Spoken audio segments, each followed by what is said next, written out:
Atenção! Este programa pode conter linguagem imprópria e temas sensíveis para menores de 18 anos. Ouça com responsabilidade. Oi, eu sou o Bruno. Oi, eu sou a Jessie e hoje Nós voltamos a Derry.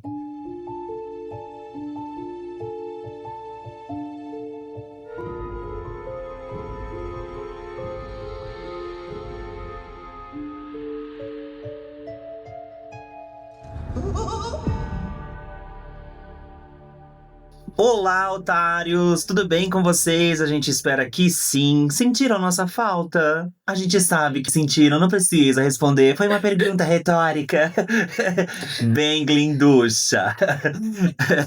A gente sabe, gente. A gente sabe que faz tempo, né? Faz tempo. O mês de maio a gente não teve episódio, mas estamos aqui. Demorou, mas a gente veio. A gente voltou, gata.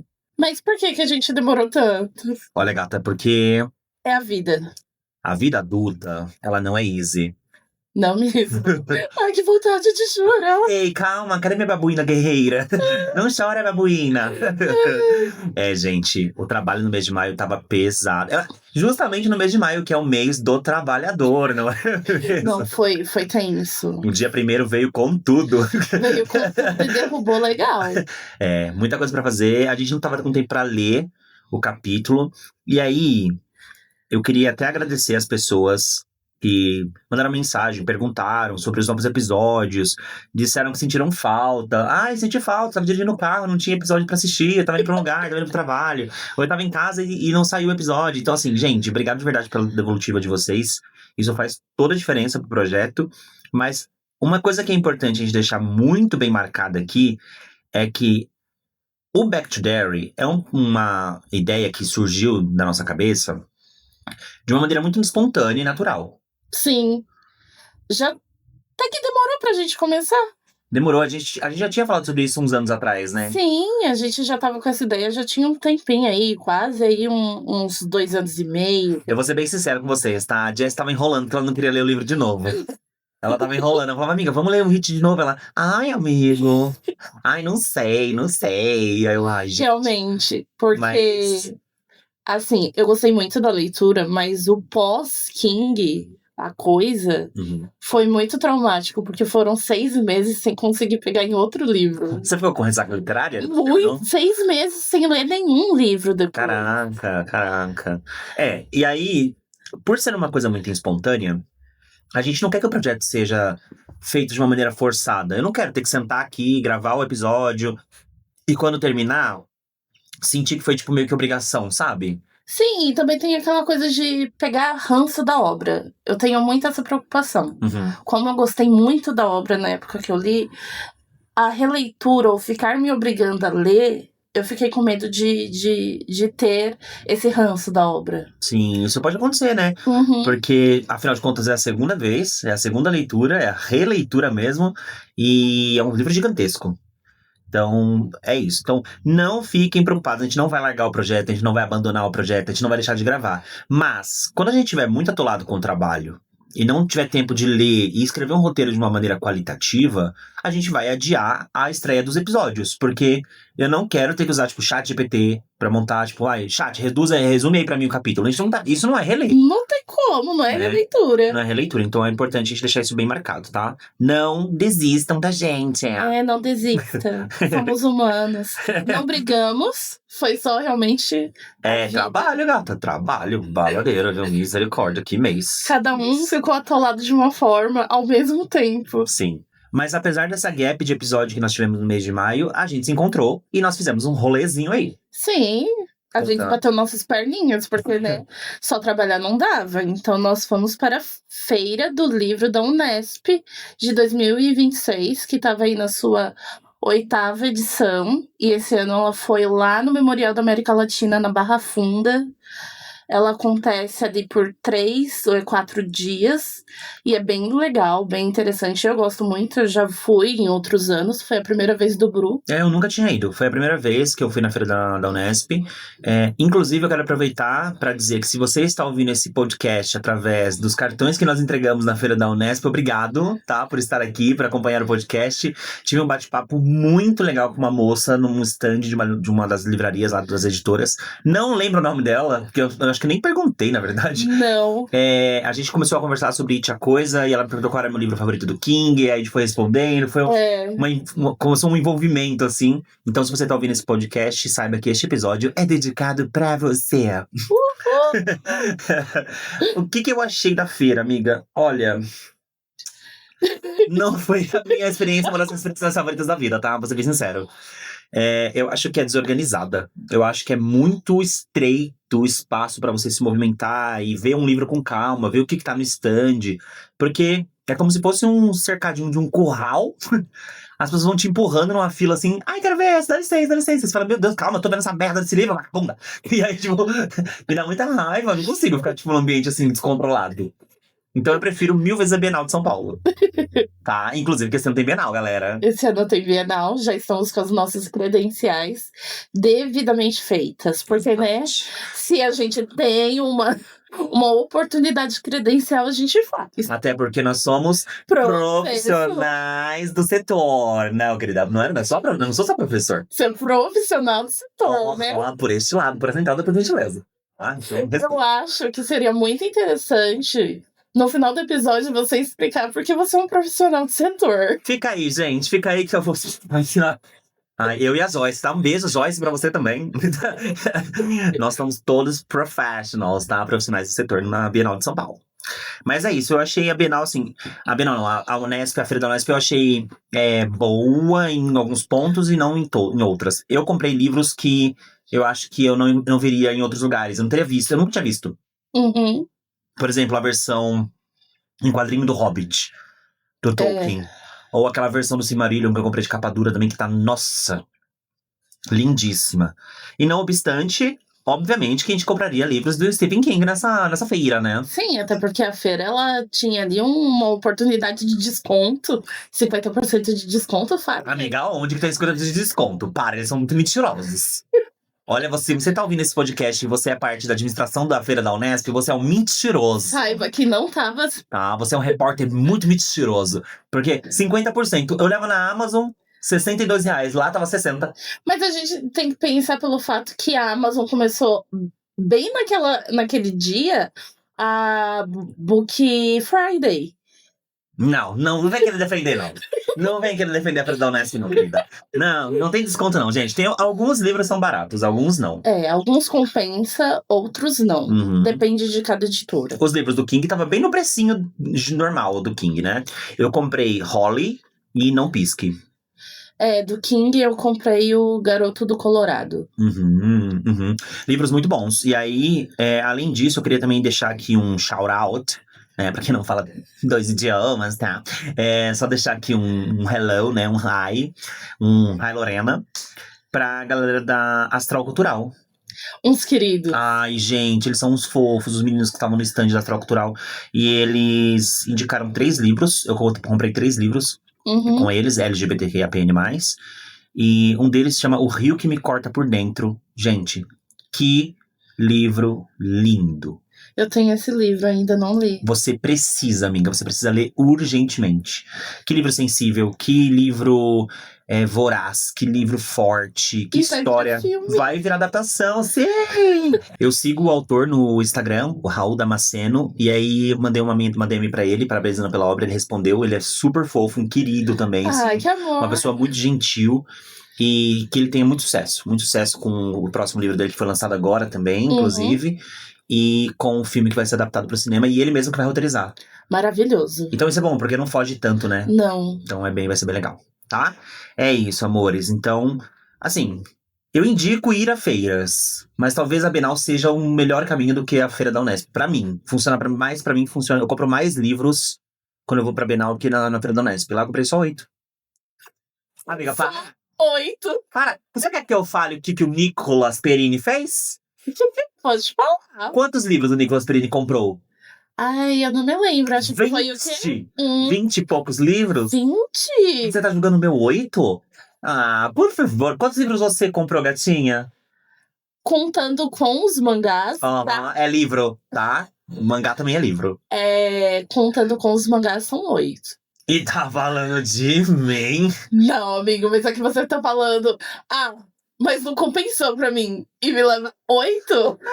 Porque se eu tivesse na Bienal, eu teria comprado uns 20. A última Bienal, a gente arrasou. Nossa. Tanto que compramos livros. Nessa Bienal eu vou levar uma mala de mão. Juro. Então, estamos preparando, assim, que esse ano vamos arrasar também. Vamos, vai ser tudo. Vai ser tudo, ó. Um anúncio? Um anúncio muito especial. Meu Deus. Está preparada? Estou. Gente, eu decidi que no final deste podcast, quando nós gravarmos o último episódio, quando terminarmos o It a Coisa, eu vou fazer um sorteio do meu livro. Como assim? Um sorteio? Tá passada? A pessoa que ganhar o sorteio vai levar o meu livro com todas as minhas anotações malucas. E não são poucas, tá? E não são poucas, tá? É que vocês aqui no podcast só ouvem a nossa opinião, mas se você pegar o livro mesmo pra ver os rabiscos que eu faço enquanto eu tô lendo, tem umas coisas assim, tipo, o que essa vagabunda pensa que tá fazendo? Ah, King, não fode. Então, assim, quem vencer, quem vai ser um concurso, eu acho que eu vou fazer um concurso cultural. Concurso cultural? Sim, você vai ter que dar uma resposta, e a melhor resposta ganha o livro. Eita, tá? adoro. Com todas as minhas anotações, as marcaçõezinhas. Então, gente, é isso, tá? Se preparem pra ter Vem aí. a minha versão de It a Coisa autografada. Diretamente do podcast Back to Derry. Uhul! Mais alguma coisa que você quer introduzir? Ai, nos dias dos namorados, gente, que isso? É bom lembrar vocês que a gente tá gravando no dia 12 de junho, exatamente no dia dos namorados. Por quê, né? Porque não temos nada pra fazer. Nossa, que depressivo. Cara de quê, né? Cara de quê? Eu não tenho namorado, né? Cara de quê? Tô solteiro. Nenhum dos dois.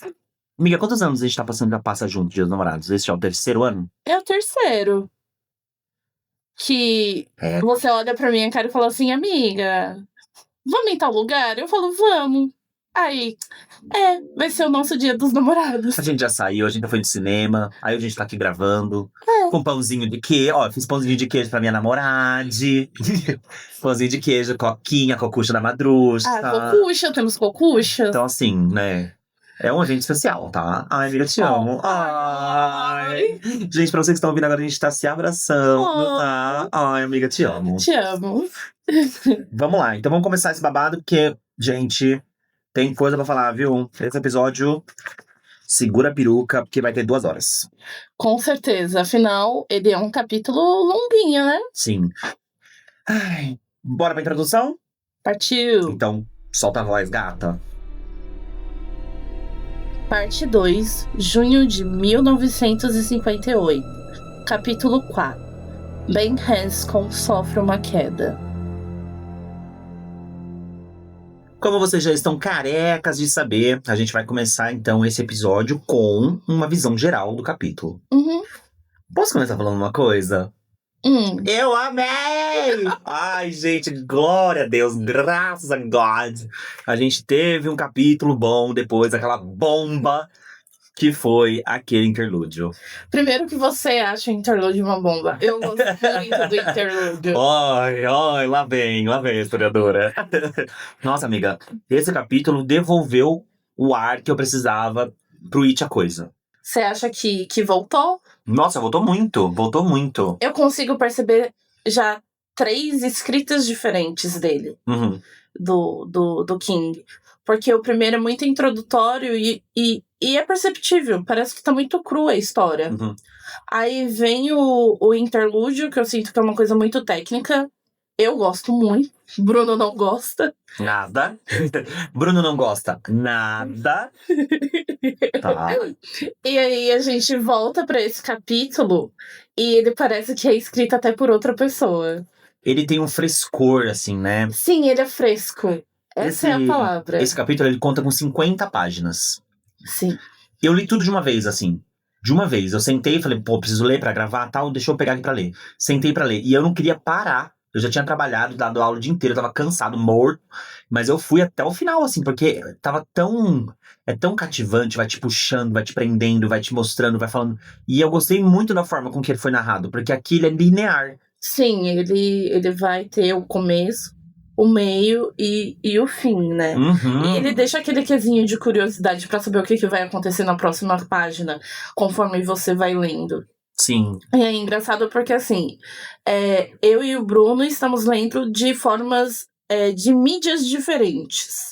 O Bruno, ele tá no livro físico. Tijolão. Lendo no tijolão. Eu tô no livro digital e no audiobook. E dá a mesma sensação. Eu estava ouvindo e eu não queria parar de ouvir, porque estava muito legal. Aproveitando para falar sobre isso, me conta um pouquinho, como que é a sensação de ouvir o audiobook do livro? Como que a narrativa é feita? É uma voz só narrando tudo? É uma voz só narrando tudo, pelo menos o audiobook que eu consegui. É apenas uma voz narrando tudo, só que ele dá suas entonações.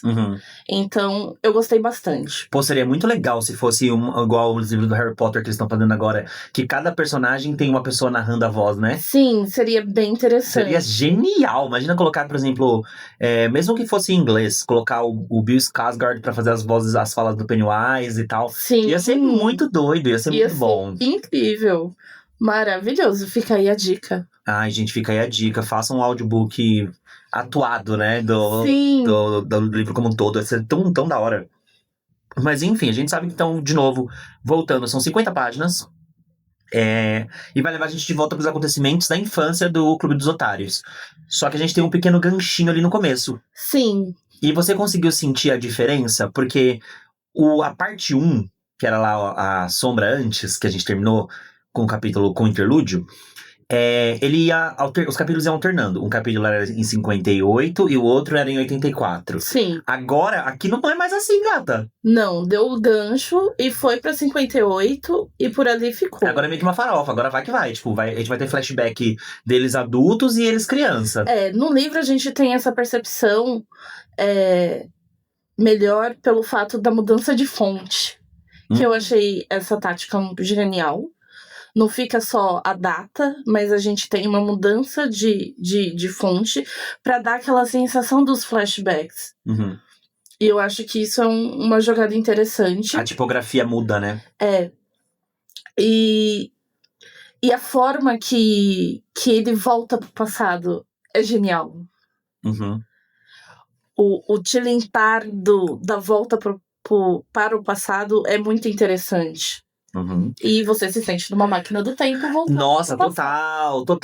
A gente já vai falar sobre isso daqui a pouquinho, sobre as conexões com o título do capítulo, mas eu acho que ele faz essa ponte muito bem, literalmente a ponte, porque ele pega o Ben Hanscom adulto em uma certa situação, aí ele faz uma linha, assim, ele desenha uma linha onde essa queda leva você diretamente pro passado, pro Ben do passado criança, com 11 anos de idade, e toda a ambientação que tá acontecendo dentro de Derry e tudo mais, assim, é surreal, cara, é surreal, eu gostei muito, assim, gostei muito do capítulo, achei ótimo, muito bem escrito.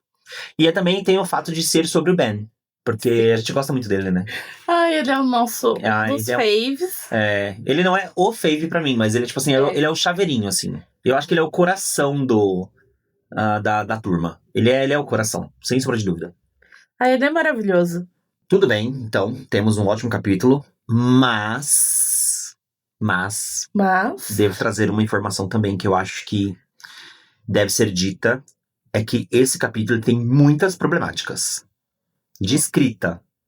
Eu não falo em relação do enredo da história, mas aqui a gente vai começar a entrar em o quão problemática a criação do Stephen King foi pra essa obra. Porque tem coisas que são absurdas, amiga. Enquanto eu tava lendo assim, eu falei, porra, como que você pode pegar uma criança dessa idade e colocar crianças dessa idade numa situação dessa, sabe? Assim, isso é inexistente, amiga. Isso é coisa de pessoas com a cabeça doente. E o King tava doente nessa época, a gente sabe que ele tava... Tava chapadão. Não, ele tava bichado, completamente bichado nesse período. Como que não reparamos isso 10 anos atrás? Ai, sei lá, eu acho que a gente tava lendo numa sede tão grande que a gente não tava analisando as coisas.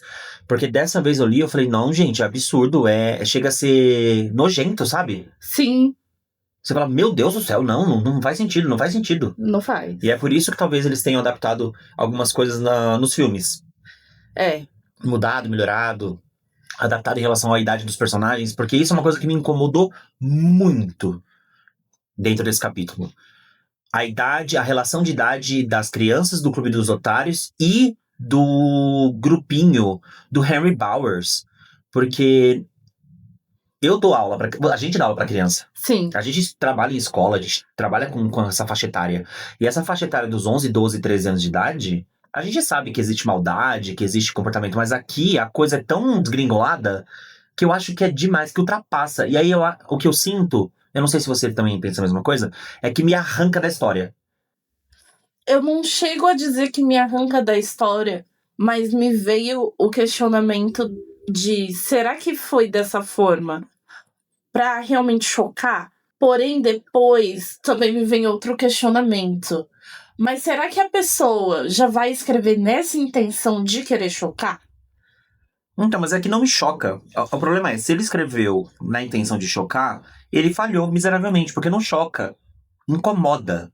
Não é uma coisa assim, ai, nossa, olha a idade deles, que como eles são horríveis. É Mas- tipo assim, não faz o menor sentido. Não, eu falo de chocar o quesito, no caso, social da época. Não, amiga.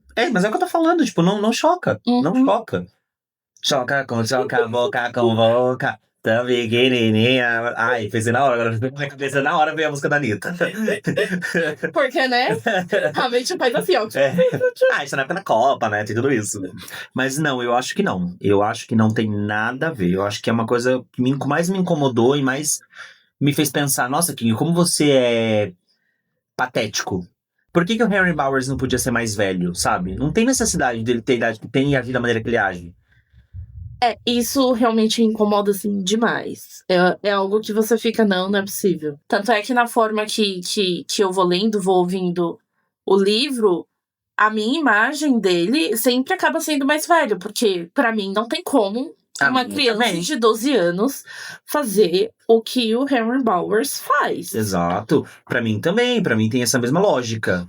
Entendeu? Até eu não sei se é porque a gente trabalha com a questão do Henry Bowers, a figura do Henry Bowers, do filme, que já é um adolescente, tem ali uma média de uns 17 anos de idade. Não, eu acho 18. que ele tá ali com 15, 16, mas... Não, mas aquele ator, ele não passa 16 anos, amiga. Ele não tem. mas você sabe que Estados Unidos é meio... Mas você olha pra ele, ele não passa 16 anos, amiga. Não, Ele sim. passa, tipo, tem uns 17 anos de idade, 16, 17, 18 anos de idade. Até porque o ensino médio lá é maior, eles se formam mais velhos, tem mais verdade. tempo, diferente do nosso sistema daqui. Mas... E tudo bem, assim. Mesmo se ele tivesse 16, tá ótimo. Agora, a idade que ele tem no livro é absurda. É absurda. Enfim, vamos falar mais sobre isso mais lá pra frente, pra gente não ficar se enrolando muito, mas pra fechar esse bloquinho, vamos falar sobre o título, né? Do capítulo. Uhum. Então, o título do capítulo, ele chama Ben Hanscom sofre uma queda. E o que você acha? O que você sentiu em relação de como o Stephen King ele nomeou esse capítulo? Você acha que funciona? Na minha visão, funciona muito bem. Até porque, pelo início do capítulo, como ele vai abrir esse capítulo, onde o Ben se encontra. Então, essa queda funciona muito bem. E a escrita dele falando do sino, isso me pegou muito. Porque o sino da campainha da onde ele tá tocando, remetendo ao sino da campainha da escola, pra mim isso daí foi genial. E é engraçado que a forma que vai sendo narrado, realmente parece que você vai caindo. É engraçada essa sensação, porque você se sente caindo junto com ele, até você chegar em 1958. E tudo remete a isso. O legal é porque tudo remete a isso. Não é só a questão de queda no sentido de cair fisicamente. A gente tem a queda da inocência, a queda da violência real, a descida no mundo subterrâneo do Barrens, que a gente vai falar sobre hoje também, que é um lugar que eu amo, olha esse livro. O primeiro passo em direção ao Clube dos Otários, a entrada definitiva do Ben na guerra contra o It. Porque a partir daquele momento ele se coloca numa posição onde, agora filho, você faz parte desse grupo, então você também tá... Ou você faz parte da batalha. Ou você vai ou você vai. E tem mais pra onde fugir. Eu acho que o título foi muito inteligente. E levando isso em consideração, a gente consegue puxar o estabelecimento de 3 pilares que são fundamentais para a história. Que é a presença do Ben Hanscom, quem ele é, né? Os medos que ele tem, os sonhos, a segurança dele e tudo mais. O Henry Bowers. Você ainda continua gostando do Henry Bowers? Ai, amiga. Ai, acho que eu gosto do Henry Bowers do filme. Eu tô pegando pirraças, tô pegando meio ranço desse menino. Ai, puta merda, cara. Que personagemzinho filho da puta, sabe? Eu sempre tive. Então, assim, eu não sei. Eu acho que a imagem que eu tenho do filme eu gosto mais, assim. Eu gosto da forma como ele é. É porque o filme é meio dos anos 80, né? E eu sou muito apaixonado por essa estética dos anos 80. O cabelo de mullet, a blusinha vermelha, a regatinha, tipo, que é uma camisa da regata, uma camisa normal com a manga cortada. Não ironicamente, eu e o Bruno temos um dos filmes dos anos 80 favorito igual. Que é o Clube dos Cinco. Nossa, eu amo o Clube dos Cinco. Gente, que clássico, maravilhoso. Então, a gente ama muito esse filme e é aleatório. Cada um assistiu numa época totalmente diferente. E foi tipo, nossa, eu gosto muito desse filme. Eu também! E eu acho que o Andy Muschietti pode ter bebido muito dessa fonte. Sim, é isso que eu ia falar. O filme, ele tem muito essa... Principalmente na parte da escola. Dá muito essa sensação do Clube dos Cinco. Sim. Então, com certeza. E só uma abertura pra gente não perder essa informação de uma referência que você trouxe, o lance da campainha, que é a campainha do avião e a campainha da escola. O filme apresenta os personagens, assim, em sua grande maioria do Clube dos Otários, naquela cena da escola, que tá tocando o sinal da escola. Sim! Lembra que toca o sinal, aí eles estão saindo pela porta falando que o... Como é o nome dele? O Stan. Que eles estão falando que o Stan Uris tem que fazer a cirurgia de fimose. Quando ele nasce, que eles fazem a circuncisão. E eles estão falando assim, então falando que eles vão cortar um pedaço do pinto dele fora. Então faz muito sentido. Acho que talvez se tivesse essa cena do avião, se ele tivesse mais tempo de tela, se tivesse essa cena do avião, talvez eles tivessem essa conexão, né? Com certeza. Porque ele foi juntando esses elementos. É uma forma que eu acredito que o Muschietti achou de introduzir bastante o livro no meio do audiovisual. De uma forma muito boa, inclusive. Eu gosto muito dos 2 filmes, gente. O povo critica, fala... porque o filme não é de terror. Porque eu não senti medo nenhum. Porque isso, porque aquilo. Mas, gente, tem que entender qual que é o contexto do It a Coisa. O It a Coisa não é um filme igual a Invocação do Mal. Não tem nem como. Não é igual o Chamado, que você vai assistir e aí, tipo, tô com medo, tô me cagando de medo. Essa não é a ideia, porque o foco central, a cerne, né, assim, o principal ponto da obra do It a Coisa é a amizade entre o Clube dos Otários, os traumas e a forma com que eles lidam com isso. Não é o palhaço. Não. O palhaço é um elemento, né, da história. Então é muito doido, assim, mas enfim. E além disso, claramente a gente vai falar então sobre o Henry Bowers, a escalada de violência da gangue dele, o triozinho de crianças, e o perigo real que ele representa. Aí eu fico pensando, que perigo? Ele tem 11 anos, só dá uma porrada na cara dele. Ele cai duro. É um bostinho esse menino. Ele é. Aff, meu. E também a formação, claro, obviamente, a formação do Clube dos Otários, né? O capítulo termina exatamente nessa fronteira que a gente falou, entre a solidão individual e a amizade coletiva que começa. Porque quando a gente fala do Ben Hanscom, ele é um personagem muito solitário da infância. Até o ponto em que ele encontra os outros otários. Talvez seja por isso que eu gosto muito dele. Porque ele era muito solitário. E o que faz... Ei, calma! Peraí, vou pegar um lencinho pra você. Não chora, amiga, não chora! E assim, o que faz ele sofrer o bullying é justamente o fato dos adultos amarem ele. Tem isso também. Então é muito... Nossa, ele é muito solitário. Rola uma identificação? Rola. Gente, revelações. Ô, amiga, tadinha. Tadinha dela. Quem nunca sofreu um bullying, né, gente? Não é questão de bullying, é questão da... Se você não sofreu bullying, você é o que praticava o bullying. A igualdade do povo. Então, Eu pratiquei. Você praticou? Sei. Como você sofreu bullying, amiga? Eu era gay. Eu era o gay da escola, como que eu ia sofrer praticar o bullying, gata? Eu era o gay nerd, emo, que eu via Simple Plan. Eu usava roupa preta e branca e munhequeira de tecido, xadrez. Ai, tadinha. E franjão. Como que eu ia ser o que pratica o bullying, inferno? E os olhos manchados de preto. Eu era o próprio bullying. Eu era o bullying. A personificação de bullying. Enfim, mas eu me empoderei. Hoje eu sou uma mulher empolerada. É isso. Então a gente tem aqui um resumão geral. É um capítulo bom, é um capítulo que aborda muita coisa legal, é um capítulo redondo, que, como a Jess disse, tem começo, meio e fim. É um capítulo que vai te entregar muita informação geográfica. Sim, até demais. Eu fiquei até confusa. Ai, amiga, eu amei muito. De verdade, eu amei muito. Não, eu gosto, mas... Ai, fiquei confusa. Tem hora que eu ficava assim, tá... Mas aonde que eu comecei a descer? Pra eu me Onde que fica esse localizar. terreno, né? Onde fica isso? Onde que é isso? Mas, enfim, agora, o que a gente vai fazer é entrar no capítulo parte por parte. Como a gente comentou, esse capítulo é linear, então ajudou muito, facilitou muito. Valeu, King! Obrigado, King, pra roteirizar. Então a gente vai falar aqui pedaço por pedaço. E aí, como que eu fiz pra roteirizar dessa vez? A gente dividiu por partes dentro do capítulo. Porque eu não sei se vocês já viram dentro do livro do It a Coisa, ele tem o título do capítulo e ele é dividido por partezinhas, tipo 1, 2, 3, 4, 5, 6, por numerozinhos, tá? E aí esse aqui vai até, se não me engano, vai até o 12.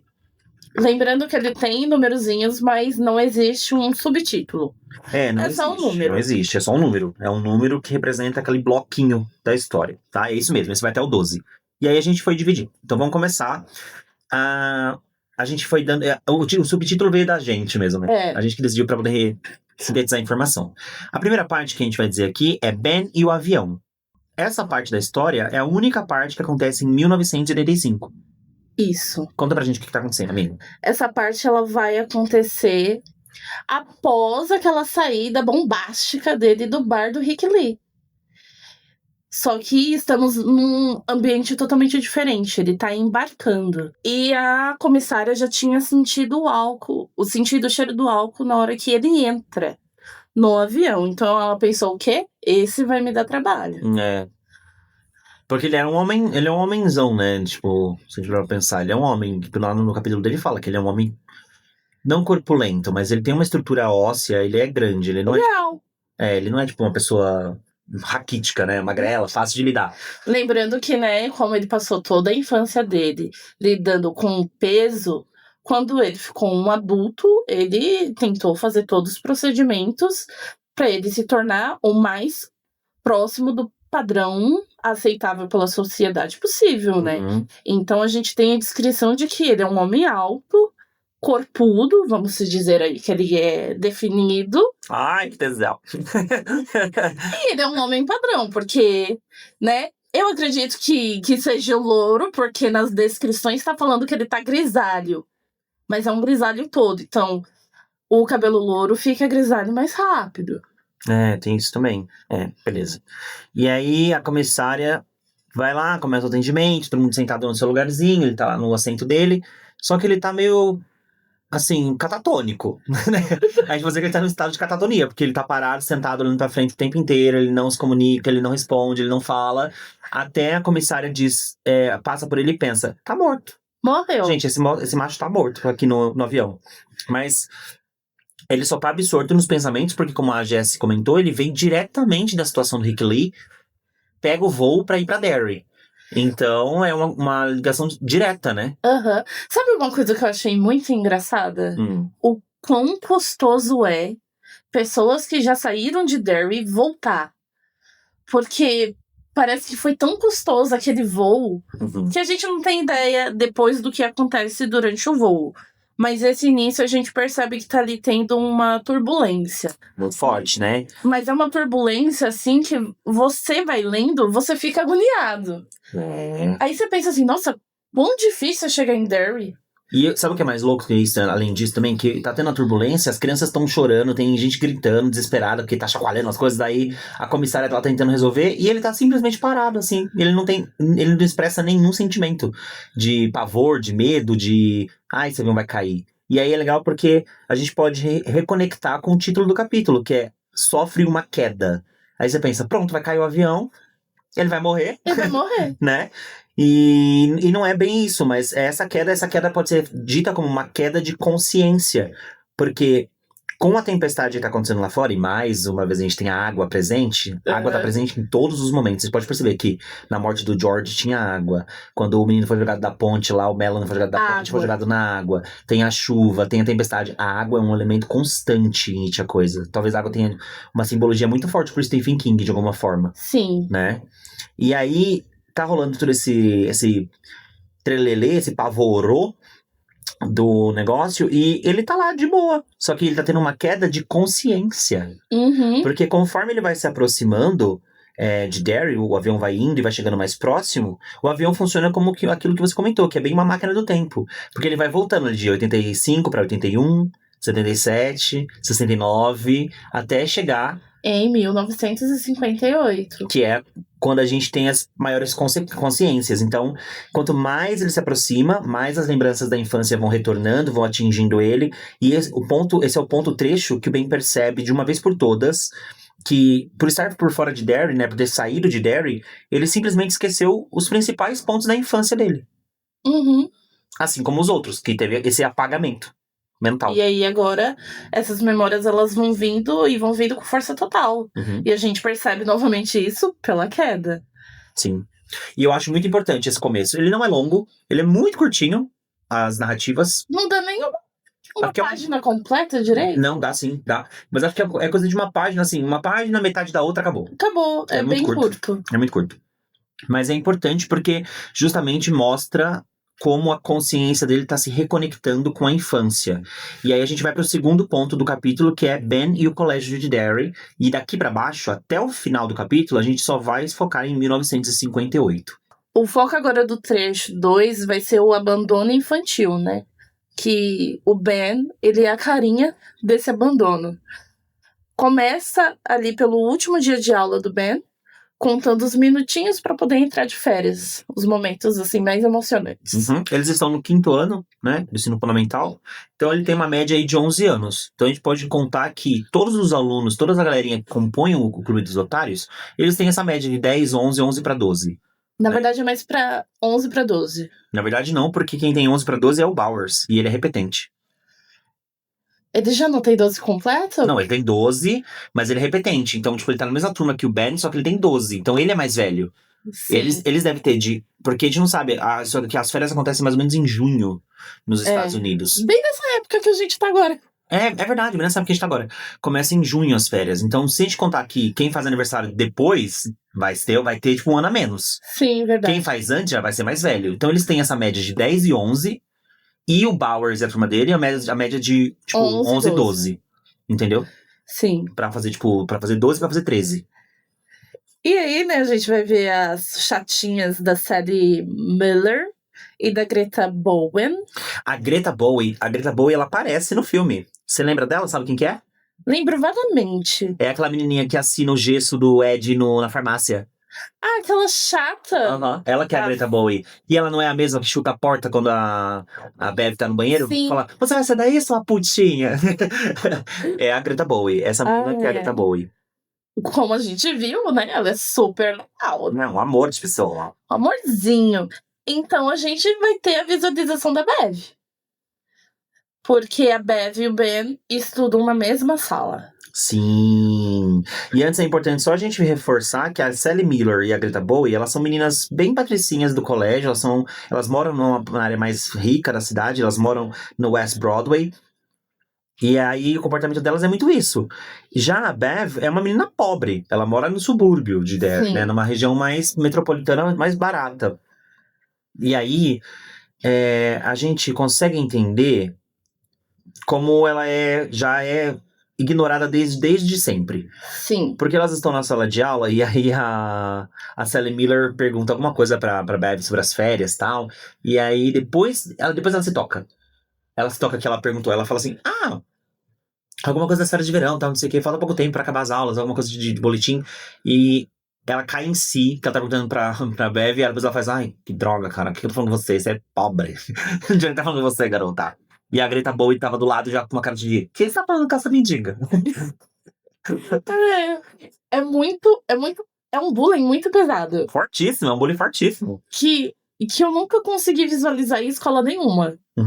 Eu sei que existe casos assim, mas pelo menos nas escolas que eu trabalhei, nessa forma que acontece no livro, nunca aconteceu. Não, é que aqui, de novo, a gente vai voltar na mesma ideia. O King, ele tava bem louco da xereca quando ele fez esse livro. E aí, minha filha, obviamente que ele tava entupido de cocaína.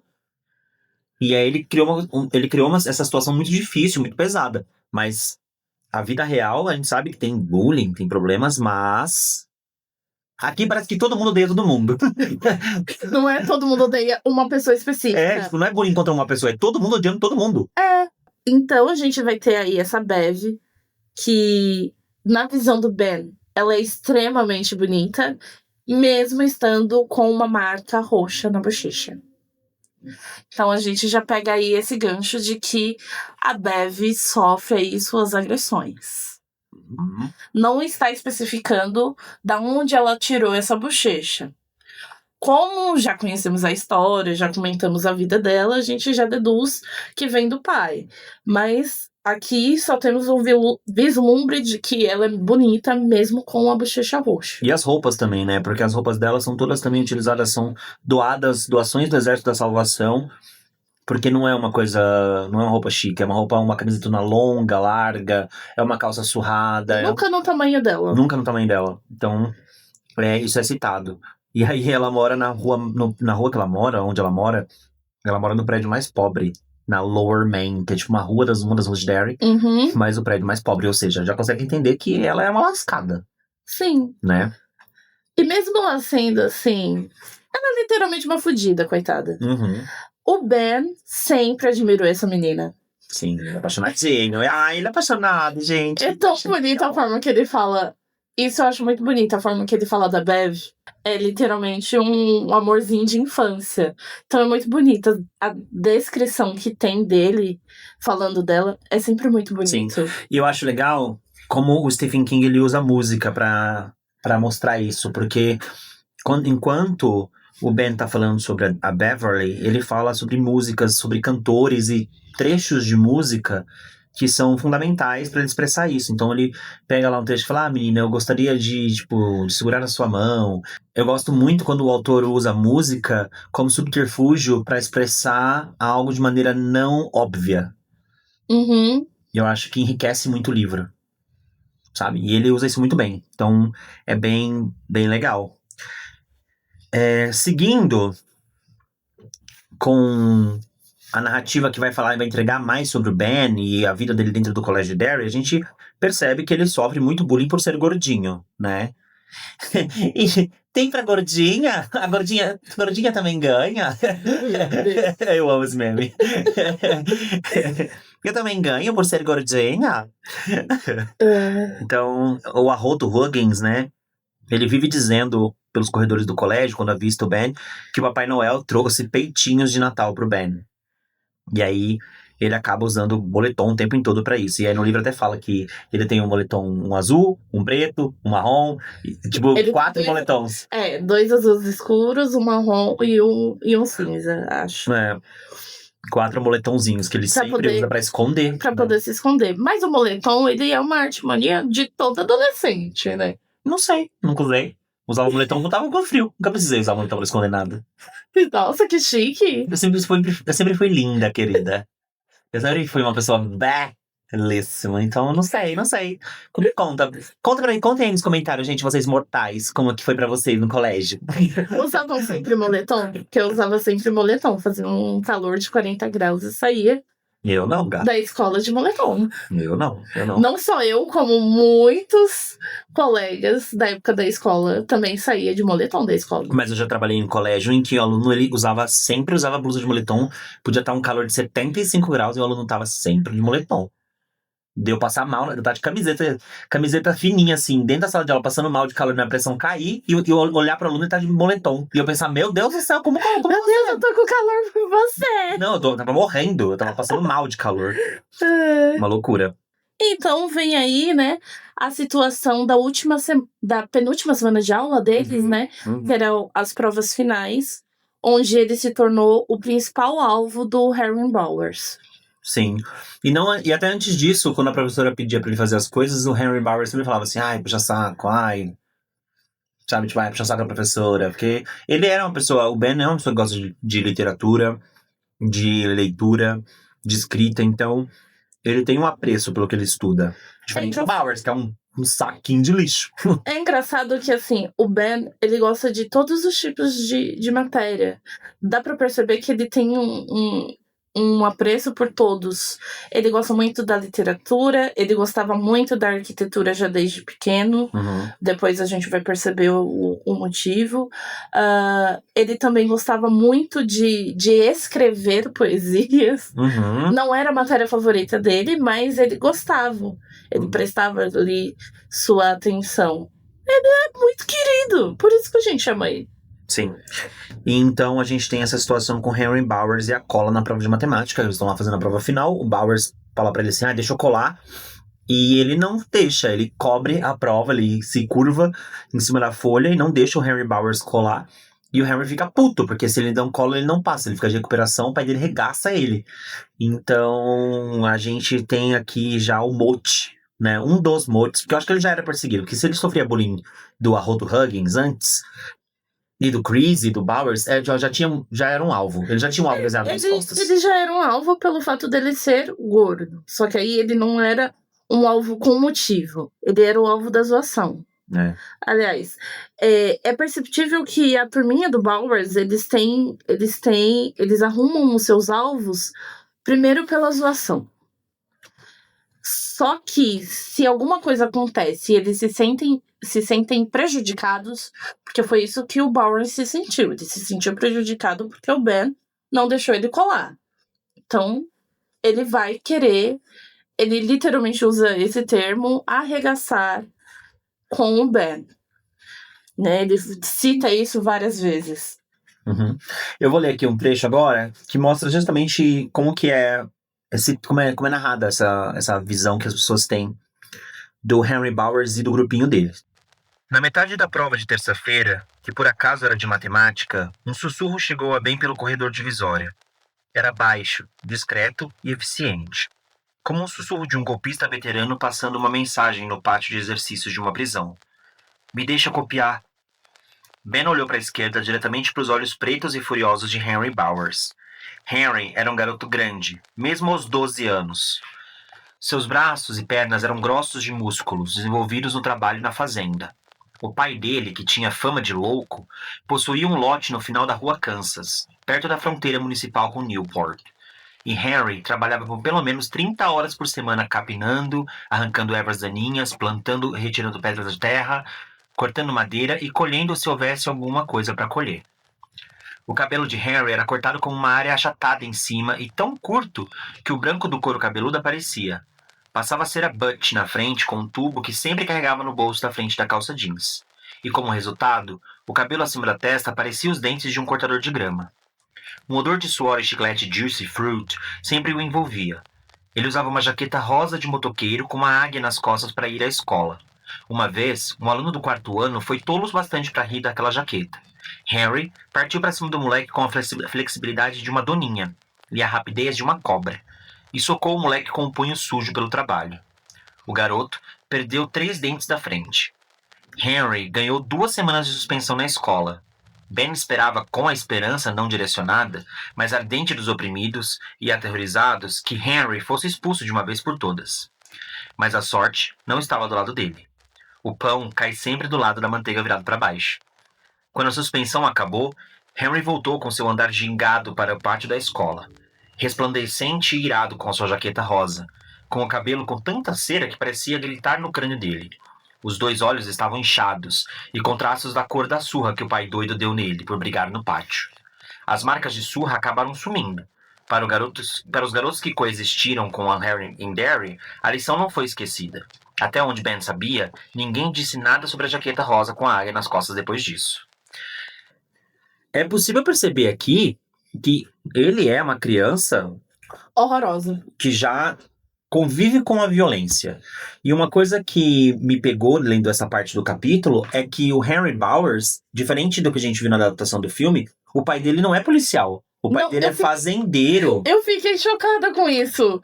Porque essa parte ficou tão na minha cabeça de que, sim, o pai dele é policial, que na hora que eu li, eu pensei assim, não, eu tô lendo errado. Sim. Eu até escrevi aqui na anotação, eu coloquei, então o pai dele não é policial, é louco. Adorei. Né? Porque o pai dele, a gente vê uma figura muito mais séria no filme, né? E aqui no livro a gente percebe que não, eles são fazendeiros que moram em uma farm e ele trabalha lá ajudando o pai dele, fazendo muito trabalho braçal, talvez por isso ele tenha uma construção física, um porte físico maior, mas o pai dele ainda bate nele, espanca ele. E é engraçado que na versão também do seriado, a gente vê uma continuação ainda dessa família. Uhum. A gente tem como se fosse uma geração de policiais. Então era sempre o Henry Bowers ser aí um policialzinho. Mas é porque o Andy Muschietti provavelmente ele quis puxar para esse universo que ele criou. Né? A adaptação que ele criou. Então ele colocou lá o Bowers também dentro da delegacia como delegado. Aí o pai do pai do Bowers, né? É o avô do Henry Bowers na série do Welcome to Derry. No filme é o pai do Bowers. E o Bowers é um adolescente na época, então não tem essa profissão. Mas aparentemente todo mundo já era louco. E a gente fecha esse segundo bloco com a informação de que, por conta de não ter deixado o Henry colar, provavelmente o Henry vai ficar de recuperação por conta da prova de matemática. E isso vai gerar um grande problema pro Ben naquele dia da saída da aula. Porque esse acontecimento da prova foi antes. Aí a gente tá vendo a cena no momento em que eles estão recebendo os boletins pra entrar de férias, o último dia de aula. Isso, o último dia de aula, que é pra ver quem passou e quem não passou. Né? E o Ben, ele tem a plena certeza de que ele é um alvo fácil agora pro Bowers. Primeiro porque ele é gordo, segundo porque ele não sabe correr direito. E aí ele fica mais vulnerável. Uhum. A parte 3, a gente denominou de BBB. Que são os personagens com B no nome, né? Ben, Bev e Bowers. Eu achei babado. Eu também achei babado.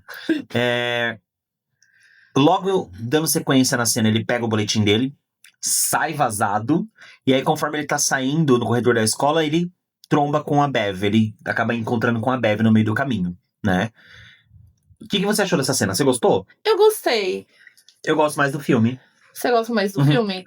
Eu gosto mais do filme, do rolê do anuário, que ela assina o anuário dele, aí fala da banda lá do... Uhum. Como que é o nome da banda que ele ouve? É New Kids on the Block. Que ele nega que ouve do Kids. Ele fala tipo, Good Girl, alguma coisa assim. Também uma música do New Kids on the Block. Então é legal. Aí ela vira e fala assim, você também escuta? E ele, não, Magi. E aí no fonezinho tá tocando, né? Ele tá ouvindo no Walkman dele. Então assim, aqui é diferente, né? Porque aqui eles têm um diálogo. Ela fala sobre... o fato dele ser perseguido pelos outros, que o Bowers está lá dentro, que os outros já foram. Eles têm uma conversa muito curta, muito breve, não tem nada de muito, assim... Mas o Ben, ele é fanfiqueiro, né? Então, eu achei bonitinho, eu gosto das duas cenas. Uhum. Então, não foi algo que fez assim, nossa, eu prefiro essa, eu prefiro aquela. O que eu acho bem legal aqui é quando alguns termos que o Stephen King usa na estrutura, ele usa uma palavra, tem uma parte que vai descrever a forma como o Ben enxerga a Beverly, e ele fala sobre relâmpagos de verão. Sim. E eu gosto, porque mais uma vez a gente traz a relação da chuva. Né, pra história. Então, relâmpagos de verão. Isso fica muito marcado, assim, ficou muito marcado pra mim. Que fechou... Olha como fecha o verso. Né? Uhum. Igual diz a nossa maravilhosa Inês Brasil. olha o verso fechando lá no final. Não. Então a gente consegue ver essa conexão lá do avião, a tempestade que tá acontecendo, e também aqui o relâmpago de verão, que é a tempestade interna em relação ao amor que ele sente pela Beverly. Sim. E o questionamento que fecha essa parte é uma parte muito curta, realmente, assim, gente, é um trechinho. É quem vive mais na mente do Ben por conta de toda a situação que tá acontecendo. Se é a Beverly por conta do amor ou o Bowers pelo medo que ele tem dela. Dele, né, do Bowers de apanhar. Visivelmente é a Bev. Eu não sei. Eu acho que é muito dividido. Eu acho que é 50-50. Ele vive num pavor, e aí quando ele vê a Beverly, ele fica tipo, Beverly. Aí quando ele vira, tipo, Bowers. Do nada, tipo... Meu Deus, Henry Bowers! Vai tomar um pau agora, seu gordinho. Então, assim, eu acho que existe um equilíbrio entre as duas coisas. Então, começamos agora com a parte 4, né? Que é Ben, os doces e o fato de ser gordinho. Então, a gente vai entrar um pouquinho mais nesse psicológico do Ben. Entender ali o que se passa na cabecinha dele. Como que ele enxerga ali o seu corpo e a sua compulsão alimentar, né, com as suas feridas emocionais. A gente percebe ali que o Ben, todo o dinheirinho que ele consegue, ele vai lá comprar um docinho. mostra até essa relação dele de achar...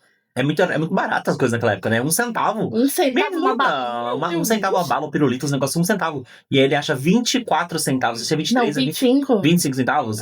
Ele vai juntando, né? As moedas e aí tem 25 centavos. Ele compra muita coisa e ainda sobra. Sobra. Eu fiquei chocada. Eu também fiquei de cara. Queria que o dinheiro rendesse dessa forma. A inflação tá balado. Não tá não, gente. A inflação tá em 4%. Não tem como ficar também cacarejando coisa errada pela internet.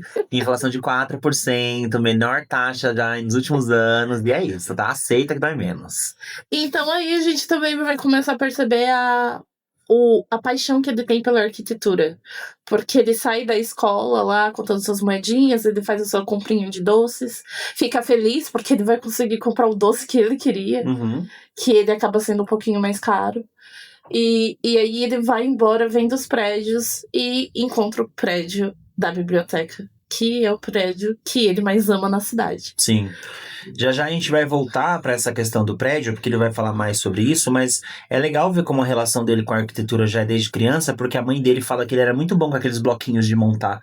Sabe aqui quando a gente era criança, que tinha aqueles... Não era o Lego, era aqueles bloquinhos que tinha tipo assim, como se fosse madeirinha, que era pintadinho, tipo a janelinha, sim. Aí tinha uns que eram em arco. Aí tinha o triângulozinho pra colocar como se fosse telhado. Ele era muito bom já nisso, ele já brincava muito bem com isso. Então a mãe dele já tinha reparado que ele tinha essa veia pra arquitetura, né, pra construção. Como vimos, 2 pessoas velhas. Ei, querida, me respeita, que eu não sou velha, não. Eu sou jovem, eu sou uma twink.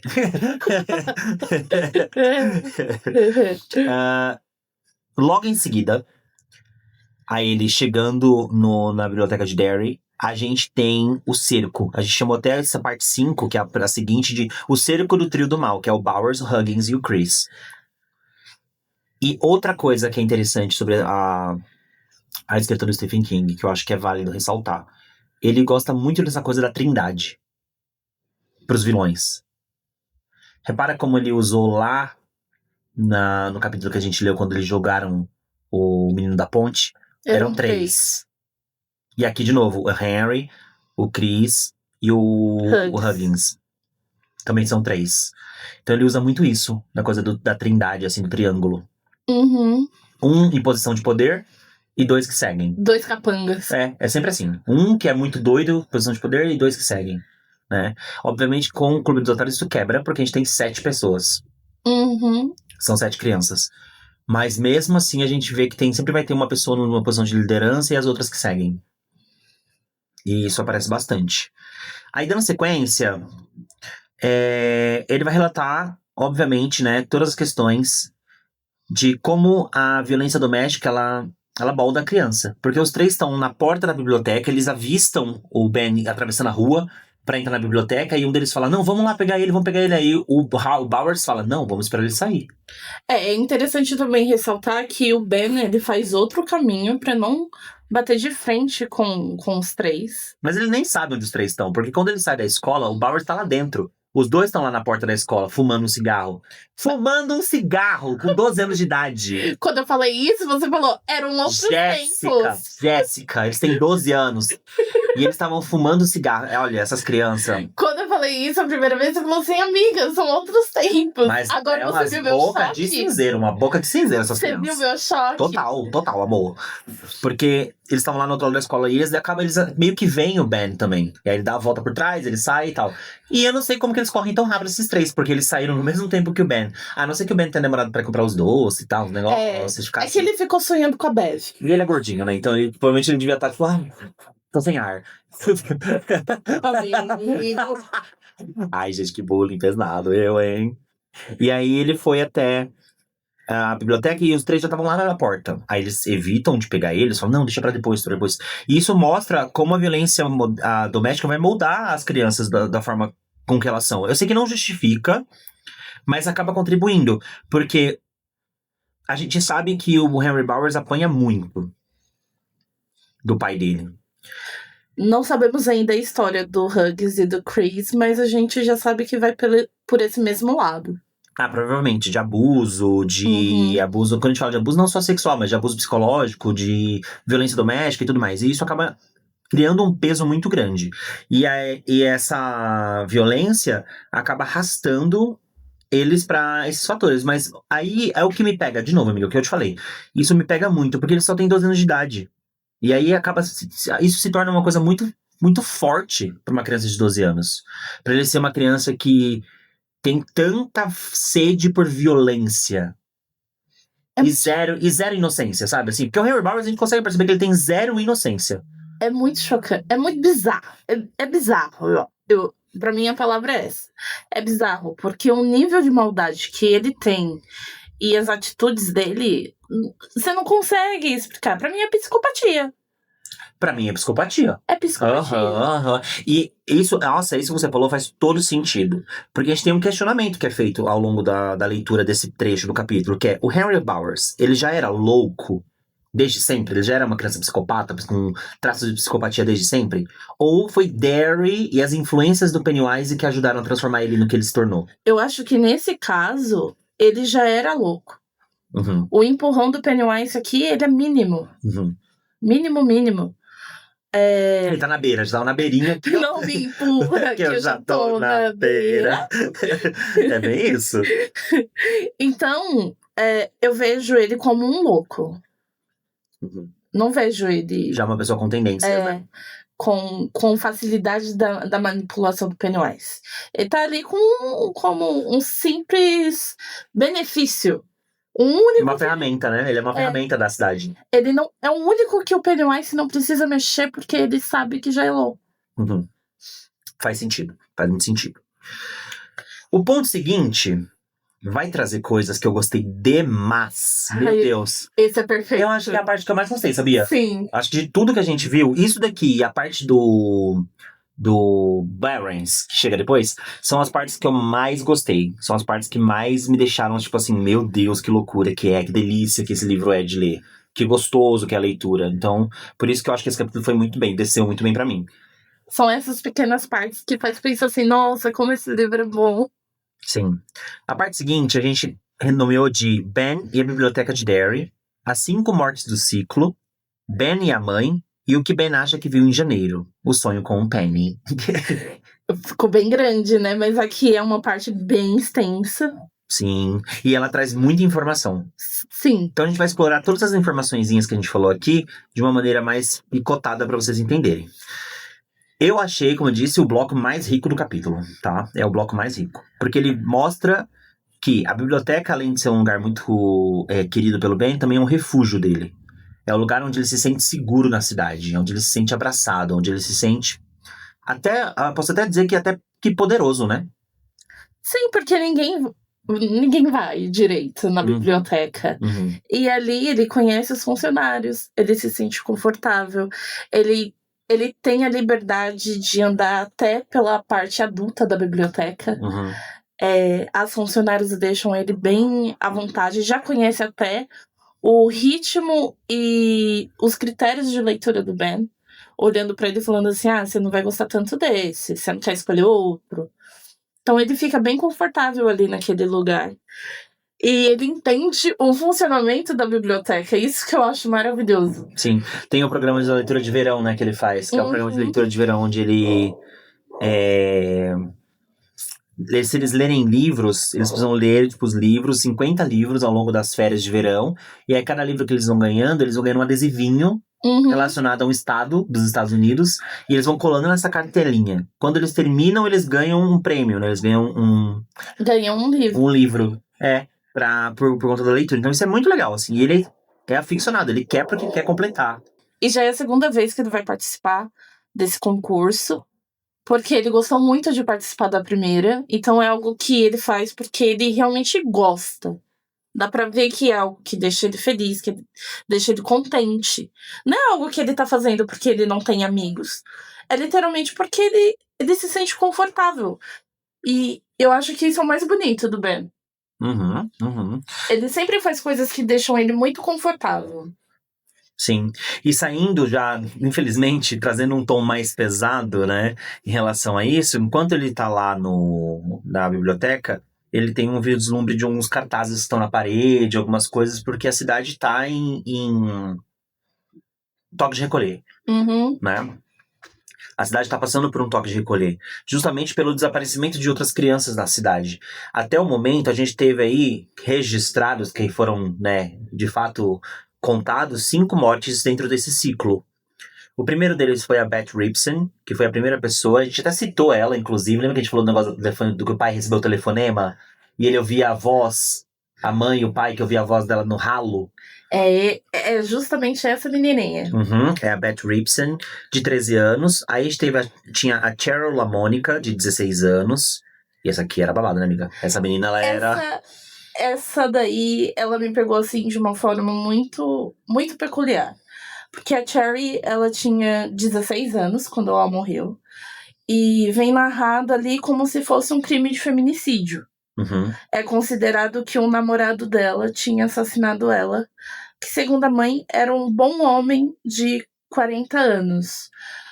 Pra mim, isso não existe. Ela tem 16 anos. Tá vendo como o Stephen King é torto? Tá vendo que me revolta? Ele é torto e ela já era mãe. Ela era mãe, com 16 anos de idade. De uma criança de 3 anos.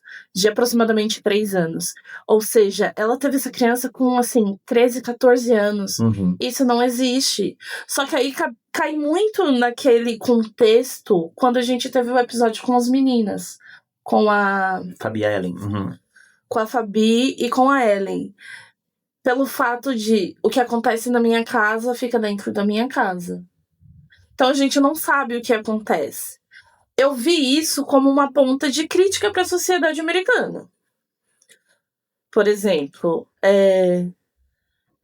a gente não sabe se ela foi abusada pelo pai. Ou se ela foi abusada por esses homens de 40 anos. Tá escrito no livro que ela sempre foi muito namoradeira. Mas como que ela chegou nesse nível de namoradeira? Porque ela teve um filho com 13 anos. Se ela teve um filho com 13 anos, ela, no mínimo, começou a se relacionar com esses homens com 12. A idade que a criançada do Clube dos Otários tem. Que é 11, 12. Então... Mas aí, de novo, é o que eu trago pra você. Tá vendo como essa coisa da faixa etária, o desenho de faixa etária do Stephen King é torto durante todo o livro? Sim. Porque tudo bem, se ele tivesse falado que ela tinha morrido com 16 anos, 18 anos, que seja... Porque a gente sabe que que o Pennywise não tem uma linha pra matar pessoas, ele mata crianças e adultos, né? Ele mata geral, ele mata quem ele quer matar. Ele não tem preconceito, ele agrega todos. Então, assim, isso seria muito mais fácil na leitura de se encaixar. Mas aqui não se encaixa, porque ele sempre quer jogar a faixa etária das crianças pra baixo. Sim. Ele quer destruir a pureza das crianças de uma maneira muito cedo e de uma maneira muito... triste. Voraz. Não é triste, amiga, é voraz. Pra mim, acaba sendo triste, porque você consegue imaginar uma menina de 16 anos com uma criança de 3 anos? Sim.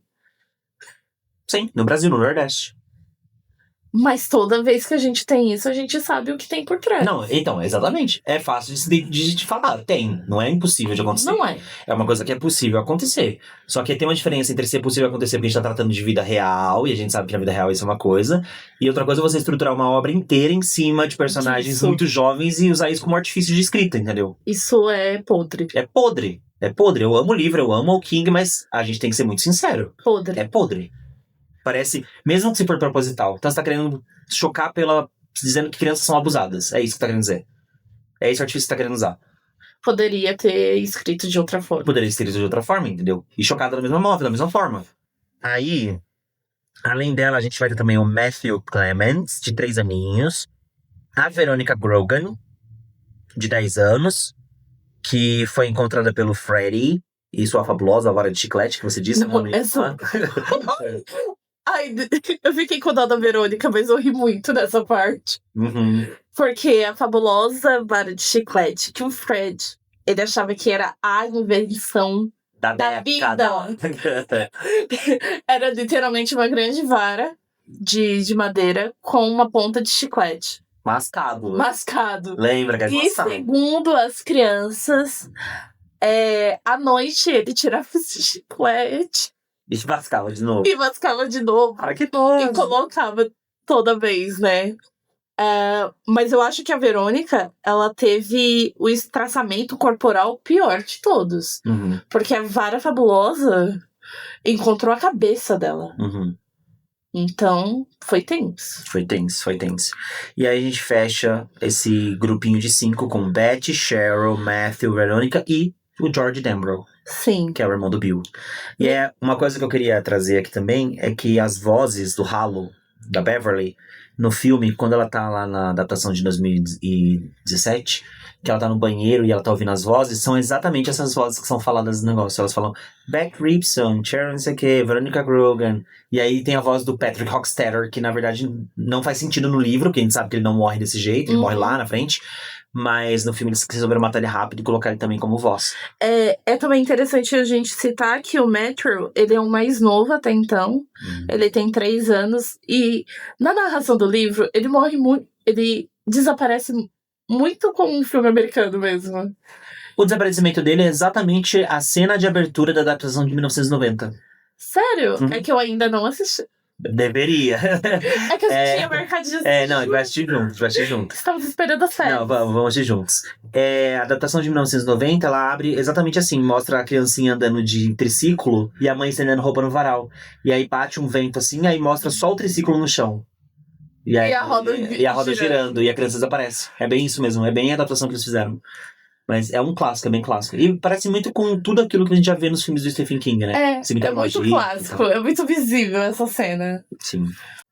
Com todas essas mortes, de que Derry faz? Derry, ela levanta a hipótese de que esses crimes que estão acontecendo são todos crimes sexuais, né? O chefe Burton, que é o chefe da polícia da época, de 1954, ele vai... 54, 55, porque a história acontece ali, né? 54, 55. Ele vai ser o investigador da época. Só que não tem muita resolução as coisas, né? Eles têm o toque de recolher, eles têm toda essa questão, mas não tem uma solução. Eles não conseguem construir uma linha de investigação, parece, né? É tudo muito a mesmice. Sim. Morreu. Foi isso que aconteceu. Mas eram crianças, tá bom. Derry sempre vai levar a vida nesse estilo. Sim. Então a gente vai ter aí o toque de recolher.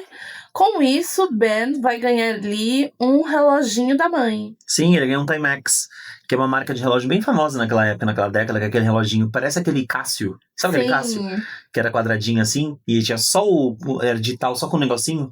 É tipo isso, mas obviamente que aquele não é digital, né? O relógio daquela época não era tão digital, era de ponteiro. Era de ponteiro. Mas nessa pegada da pulseira ser prateada e tal, daquele mesmo design. E ele ganha esse relógio e a gente consegue puxar essa informação, porque quando ele tá no bar lá do... Como que é o nome do bar? Do Rick Lee. Do Rick Lee. Quando ele tá lá no bar do Rick Lee, o Rick Lee... Eles fazem essa narrativa que eles falam, nossa, uma pessoa tão moderna, nessa década, usando um relógio tão antigo. E esse relógio é o mesmo relógio de quando ele era criança. A mãe, ela sempre falou pro Ben que sentia que tinha algo muito feio dentro daquela cidade. Porque, lembrando, eles não são nativos dali daquela região, né? Eles vêm pra Derry. Então, ela sente que existe algo de diferente na cidade. Ela fala algo feio nessa cidade. Só uma coisa que eu não entendi, que eu acho que talvez você tenha pego e eu não. A mãe dele é mãe solteira? Ela é uma mãe solo. É só ela e o Ben, né? Só ela e o Ben. Tanto é que ela entrega esse relógio não só como uma forma dele ter noção do horário pra ele vir do toque de recolher, mas uma forma de culpa que ela tem por deixar ele tão sozinho. Então ele tá lá felizão que ele ganhou o relógio da mãe dele, ele tá no quarto observando os ponteirinhos do relógio, que brilham no escuro, que tem aquela fluorescência que a gente tem, né, do ponteirinho. E ele cai no sono e ele tem um sonho. Esse sonho vai ser muito importante lá na frente, tá? Lembrem disso. Na fase adulta, a gente vai ter um callback dessa informação quando eles voltam pra Derry, exatamente quando eles estão procurando algumas informações importantes, umas coisas importantes pela cidade. E ele tem um sonho de crianças jogando beisebol no terreno baldio atrás de uma transportadora que chama Transportadora Tracker, em Derry. E aí, pra deixar isso mais profundo, a gente vai ler esse trecho pra vocês também. Ele acabou dormindo e sonhando que estava jogando beisebol com os outros garotos no terreno baldio, atrás da transportadora dos irmãos Trackers. Tinha acabado de bater um home run, escorregou nos calcanhares e bateu em cheio na base. e seus colegas de time o receberam em grupo. Pularam nele e bateram em suas costas. Levantaram-nos nos ombros e os carregaram para o lugar onde o equipamento estava espalhado. No sonho, ele estava quase estourando de orgulho e felicidade. Então ele olhou para o além do centro do campo, onde uma cerca marcava o limite entre o terreno cheio de cinzas e a grama depois que descia em ladeira para o Barrens. Uma pessoa estava de pé nessas plantas, emboladas e arbustos baixos, quase escondida. Estava segurando vários balões, vermelhos, amarelos, azuis, verdes, em uma das mãos com luva branca. Chamava-o com a outra. Ele não conseguia ver o rosto da pessoa, mas conseguia ver as roupas largas, com botões grandes e laranjas em formas de pompom na frente e a grande gravata borboleta amarela. Era um palhaço. Quando Ben acordou na manhã seguinte, tinha esquecido o sonho, mas o travesseiro estava úmido, como se ele tivesse chorado a noite toda. E isso encerra o bloco. E com isso dá pra ver que a presença, como já foi falado anteriormente, do Pennywise é constante. Ele tá ali. Ele já entendeu quem é o Ben. Ele persegue o Ben. Ele sabe quem o Ben é. E já é um alvo. Assim como ele é um alvo da cidade, ele também é um alvo do Pennywise. Os dois outros blocos, os próximos blocos, eles são muito curtos. Então a gente vai resumir o 7 e o 8 numa coisa só. O ponto 7 e o ponto 8, o 7 chama o cartão postal e o 8 chama o Haikai, cabelo de fogo. Que é algo clássico, que faz parte da estrutura do Stephen King e também do It a Coisa. A gente sabe que a gente sempre vai ter um ponto ou outro, uma informação ou outra que vai ficar marcada. Se você ouvir a frase, automaticamente você sabe. Como, por exemplo, o loser, escrito no gesto do braço do Ed. Ou, por exemplo, a gagueira do Bill. Ou, por exemplo, que é aquele negócio do ele chuta poste de mão montão e finge que vê assombração. A gente tem isso, a gente tem o Haikai. Então a gente tem várias informações que são meio que identidade da obra. Coisa. É a identidade da obra. E o Haikai, esse Haikai é um deles. Então, né, aí acontece isso. Enquanto tá lá escondendo seus livros, ele vê o cartaz para poder mandar cartão postal para seus amigos, fazer amigos por cartões postais, e ele deixou isso. O cartaz tá dizendo mesmo assim, tipo, você escreve para as pessoas que você ama, uma coisa assim, né? Tipo, você escreve para os seus amigos, e aí ele instiga as pessoas a escolher um cartão postal que tem lá e escrever, comprar, né? Só custa 2 centavos o cartão. Aí ele pensou, por que não mandar um pra Bev? Ai, que romântico! Bem no dia dos namorados, ai, que romântico. O melhor de tudo foi que aí ele foi pensar, mas o que eu posso escrever? E ele, já sei, vou escrever um Haikai. Eu achei muito avançado pra uma criança. Haikai é tão difícil, Nossa, é difícil. Olha, nossa, as pessoas de letras, que estudamos letras na escola, na faculdade, a gente sabe que escrever Haikai... Nossa, é horrível! Tem que ter a sílaba métrica 17 sílabas métricas bem redondinhas e é 575. O esquema. A estrutura do Haikai nada mais é do que um poema curto, onde ele é de origem japonesa, então ele vai ser composto por 3 versos. E vai ter 17 sílabas métricas. Sílabas métricas é diferente de sílabas tradicionais, tá, gente? É verdade. Sílabas métricas, a gente tá vendo a entonação da frase. Vai ler Camões que você descobre. Cara, que o dele é perfeito. Não, mas é difícil de ler pra caramba. Eu fiz um trabalho de Camões, eu vou te falar, é muito difícil. Então a métrica, ela fecha quando a gente tem uma sílaba tônica no verso. Né? E aí ele precisa se cercar. Olha lá o verso fechando no final. Viu como fecha? Muito bem. Então aí vai ter o primeiro verso 5, o segundo 7 e o terceiro 5. Uhum. Então, aí eu fui fazer minha pesquisa, né? E o dele tava tendo certinho. Não, ele é perfeito, querido. Ele é um escritor. Só que eu descobri nessa pesquisa que Haikai, no inglês, a contagem da métrica é um pouco diferenciada. Mas aí eu não me aprofundei muito, não. Porque, né? Vamos se ater ao tradicional, né? Que é o 575. E aí ele escreve o Haikai.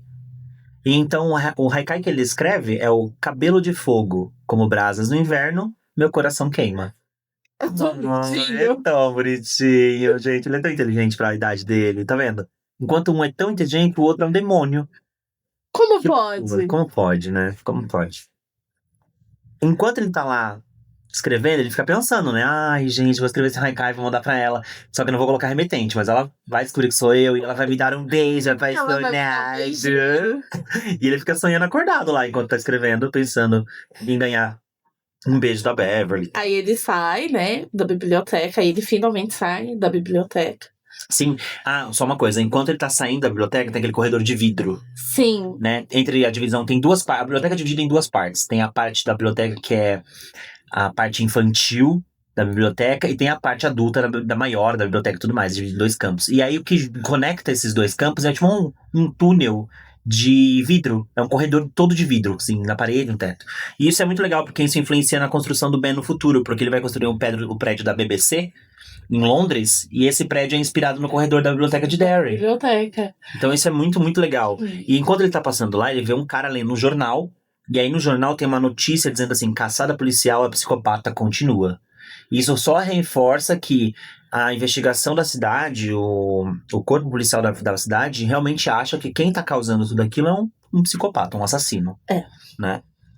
E não um palhaço, né? Um palhacinho. Não, um clown. Palhacinho fofo com uma gravatinha borboleta. E um balão colorido, ó. Então ele saiu, né, dessa biblioteca. E na frente da biblioteca tem a caixa de correio pra poder depositar ali o seu cartão postal pra Bev. Uhum. E aí ele fica ali parado, sonhando acordado. Sim. Até que ele desperta com um berro, né? Com berro, eu fiquei com dó. Nossa, tadinho. Porque ele tava tão imerso nos pensamentos dele. O bichinho é despertado pelo berro do Bowers, chamando de tetinha.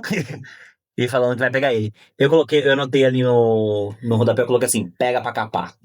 Literalmente. Agora eu pega pra capar. A parte 9 começa justamente com isso e a gente renomeou ela como o Barrens, né?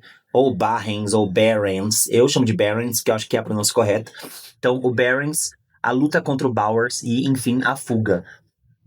Essa parte, ela me pega muito, porque o Ben, ele tem plena consciência que ele não consegue correr. Ai, tadinho. Ele é muito despreparado, né, fisicamente. E ele aceita isso muito bem. Os pensamentos dele são muito ágeis. E ele pensa, eu não vou conseguir correr dele. Ou eu consigo fugir o que eu posso e tento me salvar, ou eu aceito meu destino e vou morrer na mão do Bowers. Porque ele tem certeza que ele vai morrer na mão do Bowers. Não acho. Eu sinto que Não acho. Pela leitura, não acho. Ele sabe que ele vai tomar um pau. Agora, porque quando acontece o que acontece, ele fica bem apavorado. Na verdade... Porque nem o Chris e nem o Huggins concordam. Eu fiquei chocada nesse ponto, porque eu não lembrava que Amiga, eles teriam... Amiga, não tem com o que ficar chocada. Eles têm 12 fucking anos. Não, mas os amigos, eu não sabia que eles teriam essa atitude. Mas óbvio que teria, você não teria. Óbvio. Você tá eu, você e mais um. Aí você vai lá, eu vou lá e pego uma faca pra riscar a barriga de alguém e colocar a letra B na barriga de alguém com uma faca. Mas concorda que, se eu já ando com você, eu sei que você é meio paranoico. Mas uma coisa é paranoico, eu tô com você assassino, né? Mas é pesado. É muito pesado essa parte. É, bem pesado. Ele é capturado, não tem jeito, tadinho. Ele corre, ele tenta correr, ele não consegue. Ele é pego pelo Bowers, pelos outros dois. Eles prensam ele, colocam ele lá encostado na madeira, na cerca de madeira, que separa a rua Kansas, que é uma das ruas principais. Sim. E o terreno do Bowers, né? O terreno do Bowers é tipo um barrancão. Então pensem assim, uma rua. Aí do lado, uma cerquinha de madeira baixa. Cerquinha branca de madeira pintadinha assim. Não uma cerca de casinha rica não, tá, gente? Não, é um pau e um pau reto, assim. Pau reto e um pau deitado. Mais pobrinho. Mais pobrinho. Como se fosse um guarda-corpo só. E um barrancão lá pra baixo. Um barrancão de terra que vai descendo assim, do mais alto lá uma grande ribanceira. Uma ribanceira, com árvores, com grama, com troncos jogados no chão. Com mato que a gente nem... Um mato que a gente não vê o que tem embaixo. Enfim, um barrancão. É isso. Não é o barrancão limpo, não. É o barrancão de floresta. Sujo. Sujo. E eles prendem ele lá na cerca e começam, obviamente, a dar porrada nele. Começam a praticar bullying com ele. Jogam os livros da fucking biblioteca no chão. Ele deixou puto. Ele ficou muito... Eu sinto que ele ficou mais puto de terem destruído os livros da biblioteca do que terem conseguido pegar ele. Eles chutaram um livro na poça d'água. Ai, que ódio. Como que ele vai... E ele até fala, né? Como que eu vou explicar pra bibliotecária depois. Aí que tá, por isso que eu acho que ele não tem essa sensação de que ele vai ser assassinado. Porque ele fala, como que eu vou explicar que o livro tá todo destruído? O que eu faço agora? O que eu faço agora? Eu devolvo assim, todo molhado, ou eu dou um jeito de arrumar outro? Eu compro um. Sim. E entrego o novo pra biblioteca. E aí, enfim, a gente tem a famosa cena que também tem no filme, que é a cena da faca, né? O Bowers tá lá gritando na cara dele, socando ele, e ele pega uma faca do bolso e começa a desenhar uma letra H, que ele fala que vai escrever o nome dele inteiro na barriga do Ben. Do Ben. E ele traça o primeiro H, e no livro eu achei muito mais brutal do que no filme, amiga. No filme já é agonia, dá uma puta agonia. Dá agonia, Mas no livro me deixou muito nervoso, porque na hora que ele corta, amiga, o sangue começa a escorrer na barriga dele, já escorre pela virilha, pela perna, e começa a ter assim, muito sangue. Da ardência que vai causando no Ben, é horrível. Sim. É horrível. Sim. Isso deixa bem marcado, né, que o Henry, ele não tá apenas fazendo bullying ali. Ali ele tá bem próximo de cometer um assassinato. Sim, e o Chris e o Huggins, eles ficam com o cu na mão. Eles ficam apavorados. Eles falam, o que você vai fazer? Cara, não faça isso. E eles até afrouxam a forma que eles estão segurando o Ben. Não, eles soltam bem e se afastam. Eles soltam e meio que se afastam, assim, ficam meio que de lado. Porque não faz sentido. E ali é só a raiva do Bowers falando. Por isso que eu não vejo o Bowers como uma pessoa que ele é manipulado pelo Pennywise. Ele é só, literalmente, alguém que nasceu ruim naquela cidade. E contribui pra toda a maldade. Passa um carro nessa hora, igual no filme também, passa um carro, né? Só que não muda nada sobre o ataque, nada acontece. A pessoa só passa e finge que não tá vendo o que tá acontecendo, passam direto. Diferença aqui é que no filme não tem o balão no banco de trás. Não tem o balão. No filme tem lá, só vê o balãozinho vermelho lá, que não tem isso, não representa nada. Então, mas eu acho que no filme é só pra mostrar que eles usam o Muschietti e a Bárbara usam isso pra mostrar como uma referência de que, olha, o mal está na cidade, o Pennywise influenciando no mundo de uma forma mais visual. Mas no livro isso não acontece. E aí, ele fica lá, sofrendo esse corte. E a gente precisa falar do Bowers, né? Por quê? Porque logo em sequência, o Ben, ele vai cansar daquela situação. Ele vai dar um impulso pra trás. Aí quando ele é empurrado, ele vai tentar ir pra frente. Quando ele é empurrado pra trás, ele bate na cerca, ele sente que a cerca tá meio bamba. Aí ele fala, opa, essa é a minha chance de sair dessa situação, de fugir. E aí ele de novo vai pra frente, na hora que o Bowers empurra ele pra trás mais uma vez, ele joga o corpo pra trás, usando como apoio a barriga do Bowers, ele mete o pé na barriga do Bowers, e aí ele se joga pra trás e desce. O morro rolando lá pra baixo. E se rasga inteiro, e se corta tudo nas folhas, e bate na... tênis, bate na árvore, num tronco de árvore que tá lá embaixo. Acho engraçado que ele até... Depois ele pensa, meu Deus, como que eu vou esconder essa roupa? Da mãe dele, né? Ele fala, putz, e agora? Como que eu faço pra minha mãe? O que eu faço com essa roupa agora? Ele fica todo rasgado, todo cagado no maiô. O Bowers, obviamente, desce atrás dele com a faca na boca, dizendo que vai matar ele. Eles têm ali uma lutinha entre eles, um empurra-empurra. O que eu achei muito bom, eu achei muito valente, né, dele. Ele reagiu, ele botou um cropped e reagiu. E depois de muitos tapas, chute, correria, o Ben mete um chutão na bola do Bowers, ó. Sai vazada pelo Bowers. E aí, que eles já dão, nesse momento, eles já estão dentro do Bowers. Isso. Né? Eu vou ler aqui pra vocês, nesse trecho da página 201, que ilustra, tá, como tudo aconteceu. Então vamos lá. Ben ficou zangado de repente. Não, era mais do que zangado. Estava furioso. Estava andando com os livros da biblioteca debaixo do braço, tendo um inocente sonho acordado em que beijava Beverly Marsh, sem incomodar ninguém. E veja só, apenas veja, calça rasgada, tornozelo esquerdo talvez quebrado, com uma torção forte com certeza, perna toda cortada, língua toda cortada, com a letra da porra de Henry Bowers na barriga. Que tal essa merda toda, fãs do esporte? Mas foi provavelmente o pensamento nos livros da biblioteca, pelos quais ele era responsável, que o fez partir para cima de Henry Bowers.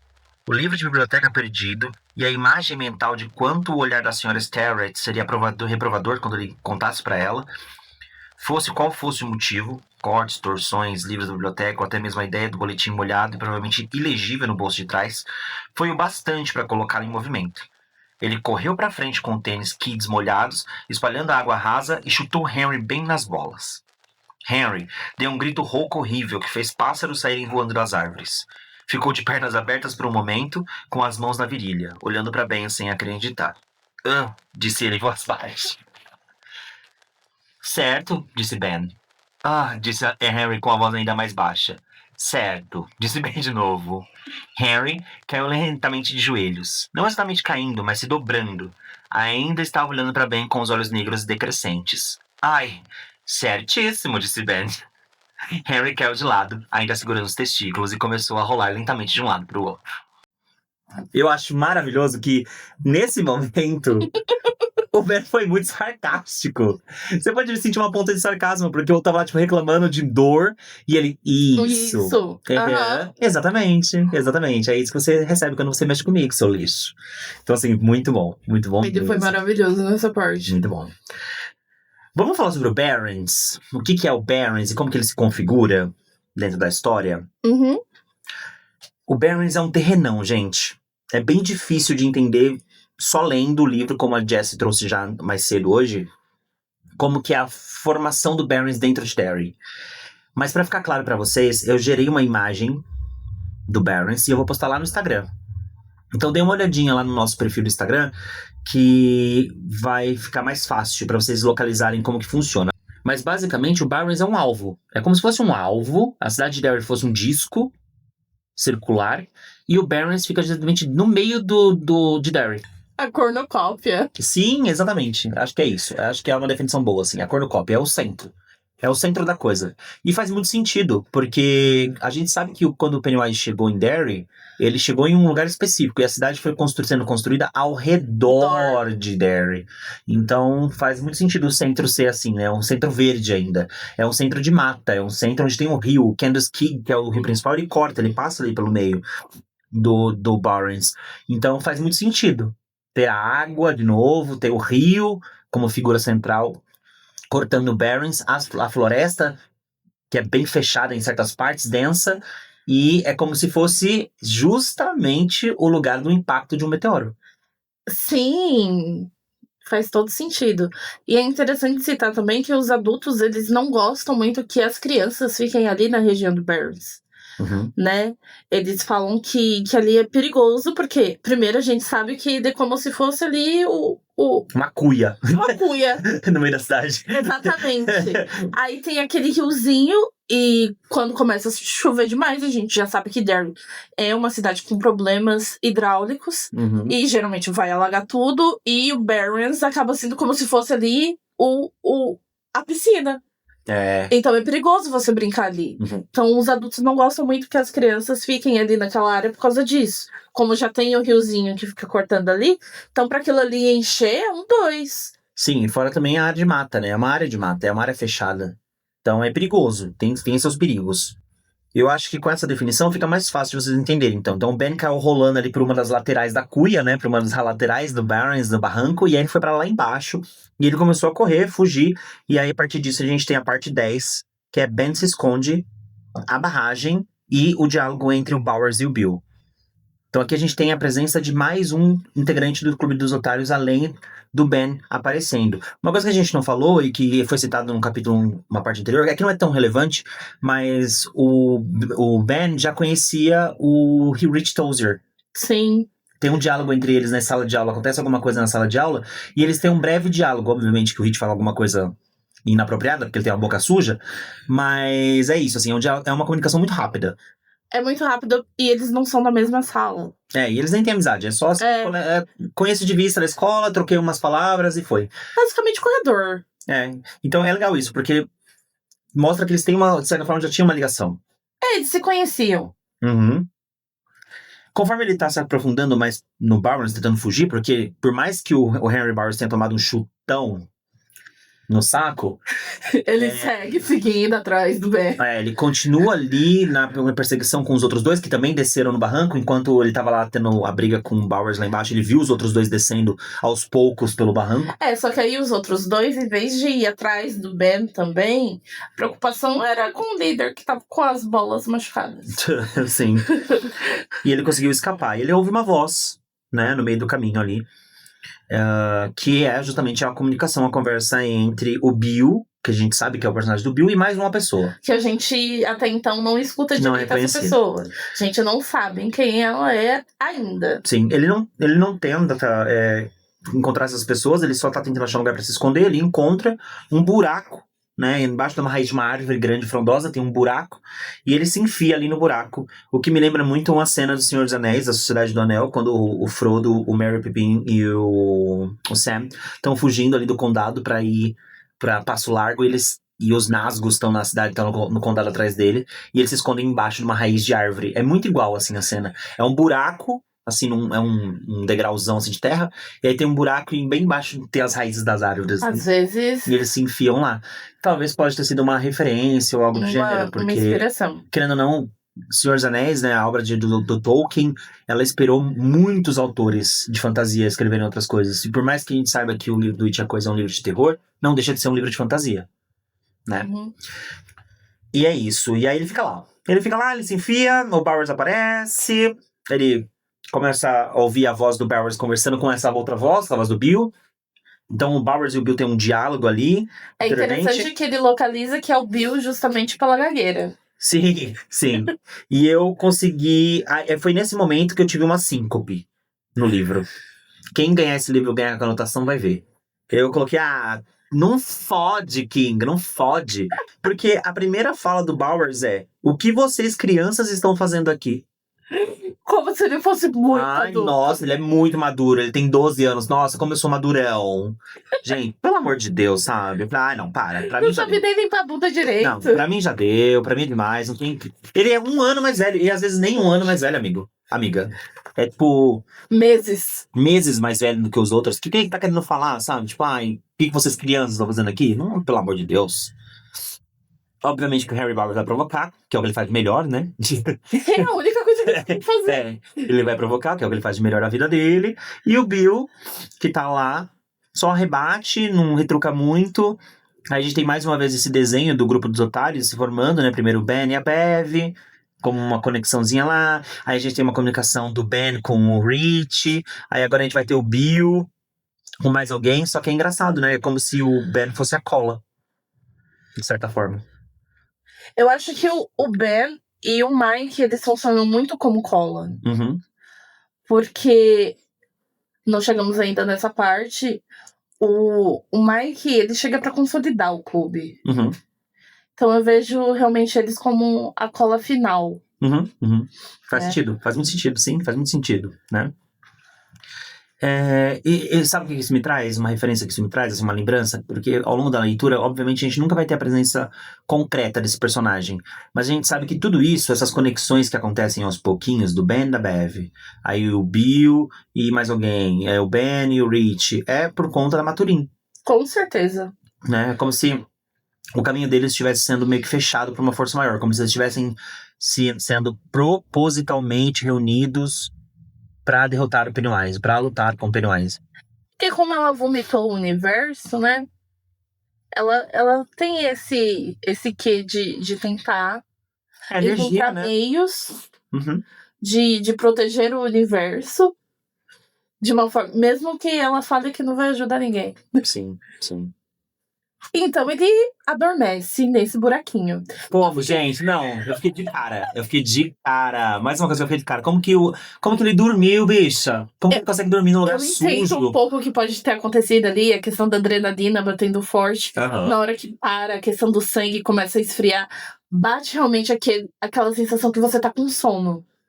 Nesse sentido, funciona muito pra mim, né? Dele, ele passou por uma descarga de adrenalina altíssima. Ok, mas não faz sentido pelo nível. Pelo fato dele ainda estar preocupado porque o Bowers tá ali no meio procurando ele. Sim. Nos capítulos anteriores, não no capítulo, mas nos trechos anteriores, né? Do 1 até o 10, ele cita várias vezes, o Ben cita várias vezes, que em janeiro ele viu alguma coisa. É porque, assim, como eu leio de 2 formas, eu vou digitando no e-book, né? Uhum. E aí, toda vez que aparecia esse negócio de janeiro, eu digitava o que aconteceu em janeiro e vários pontos de interrogação. Amiga, não, eu vou te mostrar. Não é possível. Não é possível. Gente, eu tô pegando o livro aqui pra mostrar pra ela. Olha isso aqui, quer ver? Toda vez que ele citava essa base de janeiro, eu colocava, mas o que aconteceu em janeiro? O que faz? Toda vez que acontecia alguma coisa, tipo, eu colocava, gente, mas o que aconteceu em janeiro, hein?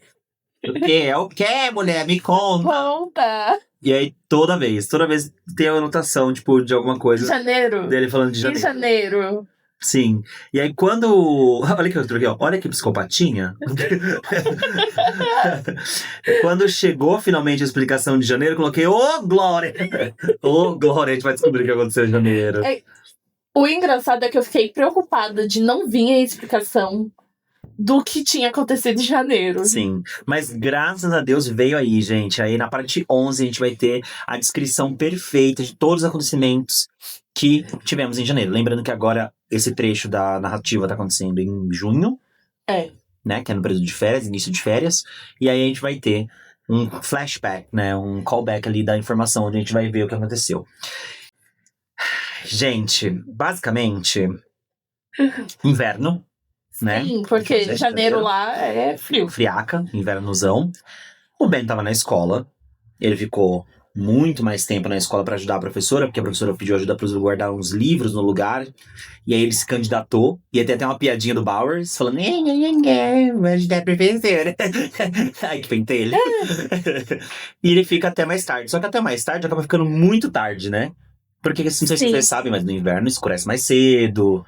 Acaba, né, por conta da friagem e tal. E lá nos Estados Unidos, o inverno, gente, não é igual ao nosso inverno daqui, porque lá a temperatura ela bate 12 negativo.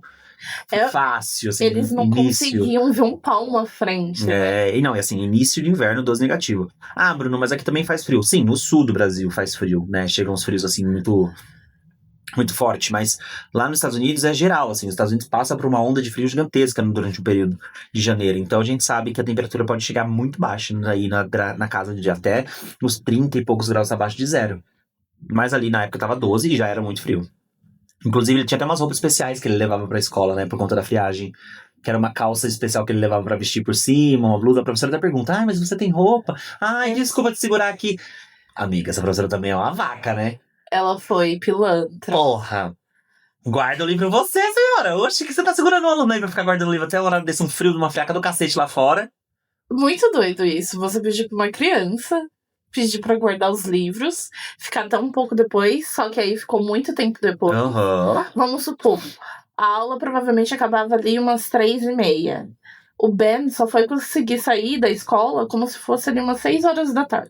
Já tava escurão quando ele saiu, né? Então já ajunta o frio, ajunta o fato de que vai escurecer mais cedo. Então ele saiu dali bem terrível, não tinha mais ninguém na rua. Sim. Eu achei isso muito bizarro. A cidade tava bem... deserta. A cidade tava bem vazia. Do jeito que Pennywise gosta. E aí ele sai andando na nevasca lá no meio da friaca, andando até a casa dele, e aí ele encontra algo totalmente fora do comum quando ele tá atravessando o quê?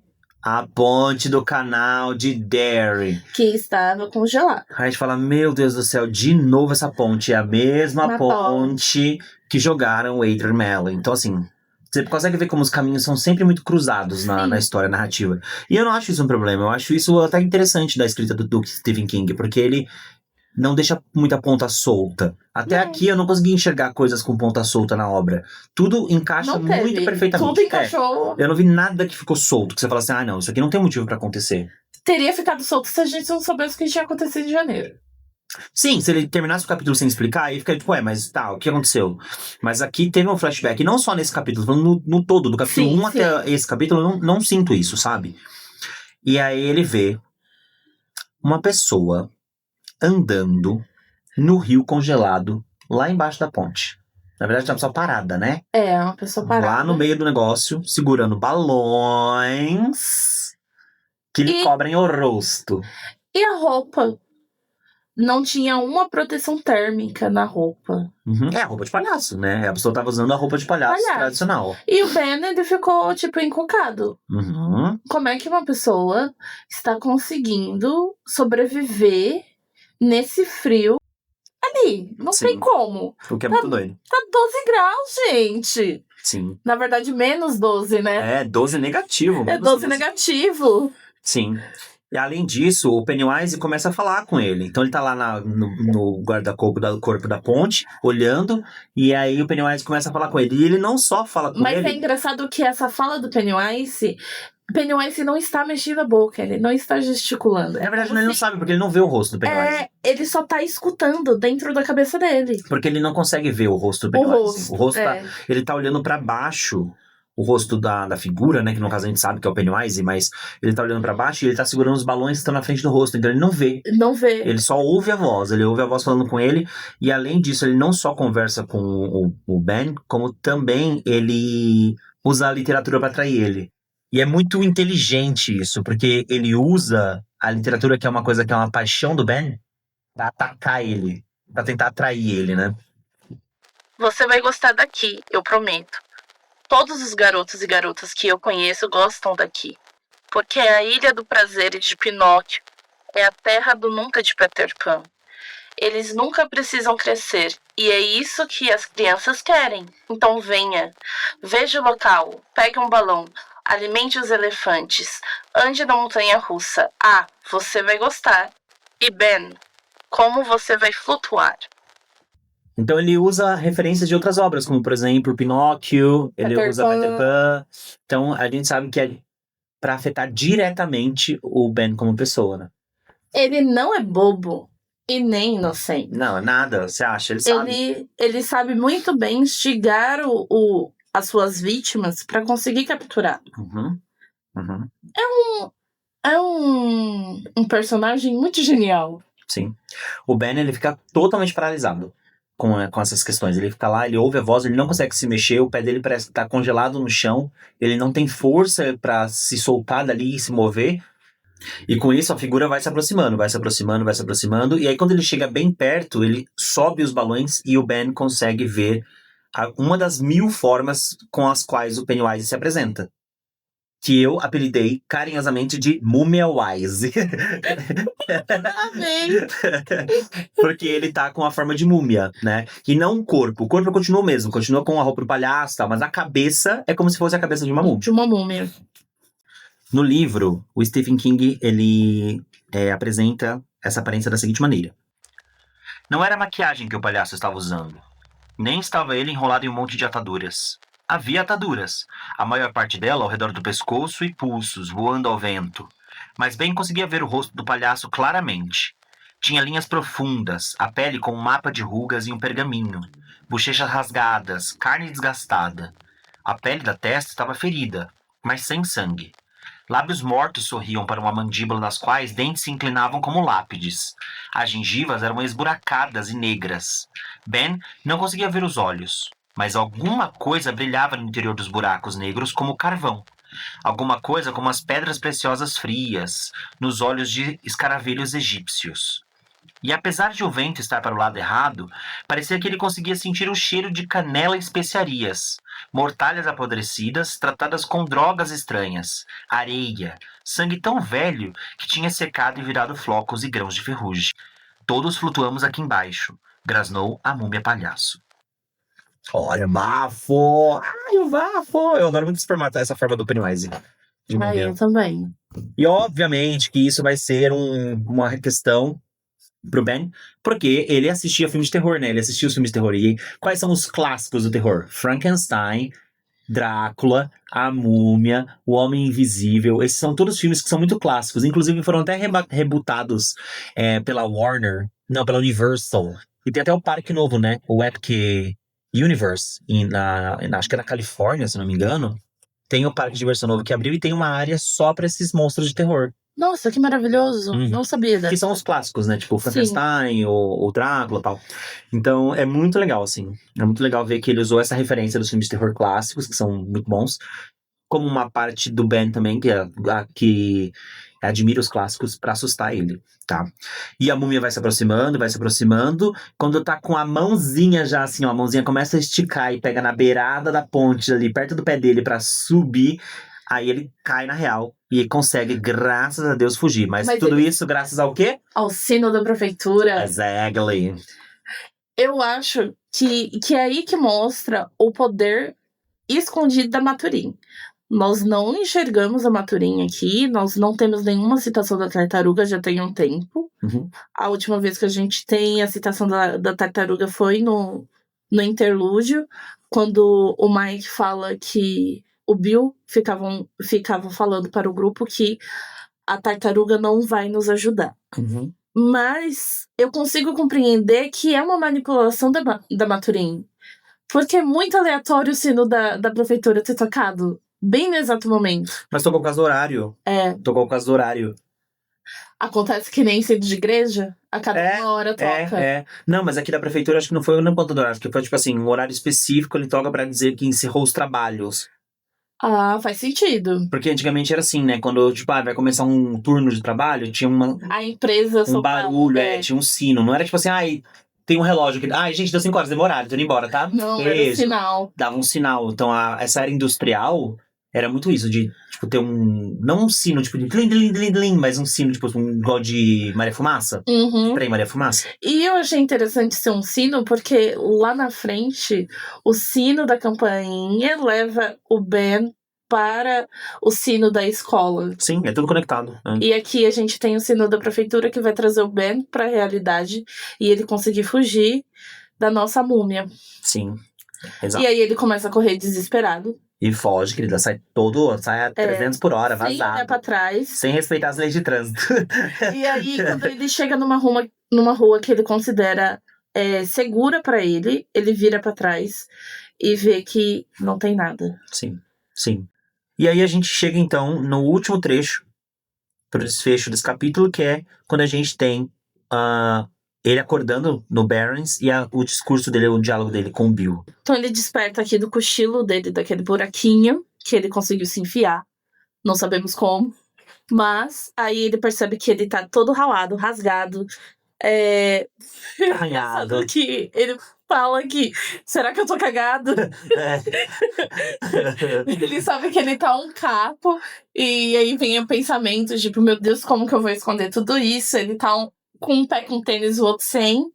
Aí ele escuta ainda duas pessoas falando, na verdade uma só, meio que desesperado. Então ele encontra os meninos, temos aí o Bill, e ele tá desesperado porque amigo dele está... com o nosso favoritinho, né? O amigo dele está em crise de asma. Então a gente tem aí a aparição do nosso querido Ed. É a primeira vez que a gente vê o Ed criança sendo introduzido dessa maneira. Então ele bate lá, ele sai correndo, aí ele vai ver o Bill fala pra ele assim, menino, você precisa me ajudar, me dá uma mãozinha aqui porque eu acho que ele tá morrendo. Tipo, eita, tá morrendo e não sou eu? Tá sem a bombinha de asma e tá na beira da morte. Aí quando a gente olha, é o Ed. Porque aí o nome do Ed não é nem citado. Não, mas... Mas a gente entende que é o Ed porque asma, bombinha, morrendo, é o Ed. É o Ed. Que é o hipocondríaco do grupo. E assim acaba o capítulo. Exatamente. A gente chega no final do desfecho. Um grande capítulo com muita informação, com adição de muita coisa importante. E aí eu quero saber de você, o que você achou, assim, depois de todo esse passeio que a gente fez pelas 12 partes, o que você achou do capítulo como um todo? Primeiro que eu não lembrava a metade desse capítulo. Eu tinha flashes do Ben no avião, mas o resto do capítulo eu não tinha. Eu achei muito mágico ler isso de novo, porque parecia que eu tava lendo pela primeira vez. Eu também não lembrava muita coisa dos acontecimentos antes do Barrens. O Barrens eu lembrava de algumas coisas, mas eu não lembrava, por exemplo, da relação dele com a múmia, eu não lembrava da questão dele na biblioteca, dos cartões postais, eu não lembrava que era exatamente aqui, logo nesse comecinho, gente, é o 4º capítulo, que ele já tinha escrito o poema pra Bev, então faz muito sentido, assim. Fez muito mais sentido pra mim, sabe? E, obviamente, a parte que descreve... Eu sou uma pessoa que gosta de algumas descrições de ambientação, eu gosto dessa coisa da descrição geográfica, e a parte que ele descreve o Barrens, pra mim, assim, é riquíssimo. É perfeita, só que eu fiquei confusa. Confesso que eu fiquei confusa. Muito bem. Porque é um espaço muito grande, muito amplo. E pra você, qual que é a nota desse capítulo? Pra mim, ele é um 8. Pra mim, ele é um 9. Eu dou 8 por causa de problemas de idade. Eu dou um 9 só por conta dos problemas de idade. Eu acho que se não fosse o problema de idade em relação ao Bowers e as crianças, eu daria um 10. Porque eu acho que esse capítulo é redondinho. Ele é redondinho. Ele não tem nada fora do lugar. A gente tem mais uma vez a visão da cidade. A gente tem mais uma vez a ponto de vista de como a polícia e como os adultos são relapsos na cidade. A gente tem a construção de universo. A gente tem a presença do Pennywise, que é obviamente necessária, porque é um livro que fala sobre ele, né? Que tem ele como vilão arquivo. Como o foco principal do antagonismo, né? Ele é o arquirrival, né? Ele sabe que ele é o arquirrival, então ele tem que, de alguma forma, aparecer em algum momento, dar uma... Não precisa exatamente ter um diálogo, mas só de dele piscar ali na tela, Jequiti, já me deixa feliz, sabe? Só o fato, assim, do Ben sonhar com uma múmia. Pra mim já é funcional. Então, eu dou um 9. Vou fechar nesse capítulo com um 9. Então foi isso, gente. Foi um longo capítulo, mas ele é muito, muito, muito bom. Queremos agradecer a presença de todos. Não desistam da gente. Foi um mesinho necessário, mas vamos voltar. Olha aí como funcionou, tá vendo? A gente ficou um mesinho longe, ficou. Mas a gente trouxe um super episódio pra vocês. Destrinchado ao máximo. Não tinha como destrinchar mais ainda esse capítulo. Tá. Exatamente. Não esqueçam claramente de comentar aqui embaixo também se você já leu It a Coisa, o que você achou desse capítulo, se ele foi diferente pra você na primeira leitura e agora ouvindo a gente. Se você nunca leu o It a Coisa e tá ouvindo o podcast, também comenta, gente. É importante comentar. É importante compartilhar o ponto de vista de vocês, porque isso ajuda a manter o projeto em pé. Dá uma energia pra gente também, porque quando a gente vê lá vocês comentando, a gente fala, caraca, muito legal, a galera tá realmente aproveitando, tá gostando. Comentem no Instagram, comentem no Spotify. Se você comentou lá no Spotify, dá Ctrl+C no seu comentário e cola lá no YouTube, né? E cola lá no Instagram. Ajuda a gente, por favor, gente, porque faz muita diferença, tá? Lembrem-se que todas as nossas redes sociais é @BackToDairyPod, P-O-D no final, de podcast, e que a gente tá no Instagram, no Spotify, no YouTube e no TikTok, com os cortes. É isso aí, meu povo. Beijinhos e até o próximo episódio. Tchau, tchau, gente. E feliz Dia dos Namorados pra quem tem namorado, né? E pra quem não tem... Tudo bem que esse episódio só vai sair na quinta-feira, que é pós-Dia dos Namorados, mas se você tem namorado, parabéns. Legal, bom pra você. Bacana. E pra quem não tem também, parabéns. Parabéns pra todos. Parabéns pra mim, pelo menos a gente tem amigos. Ai, gente, isso é aquela desse episódio que eu vou ali no banheiro chorar. Tchau. Tchau.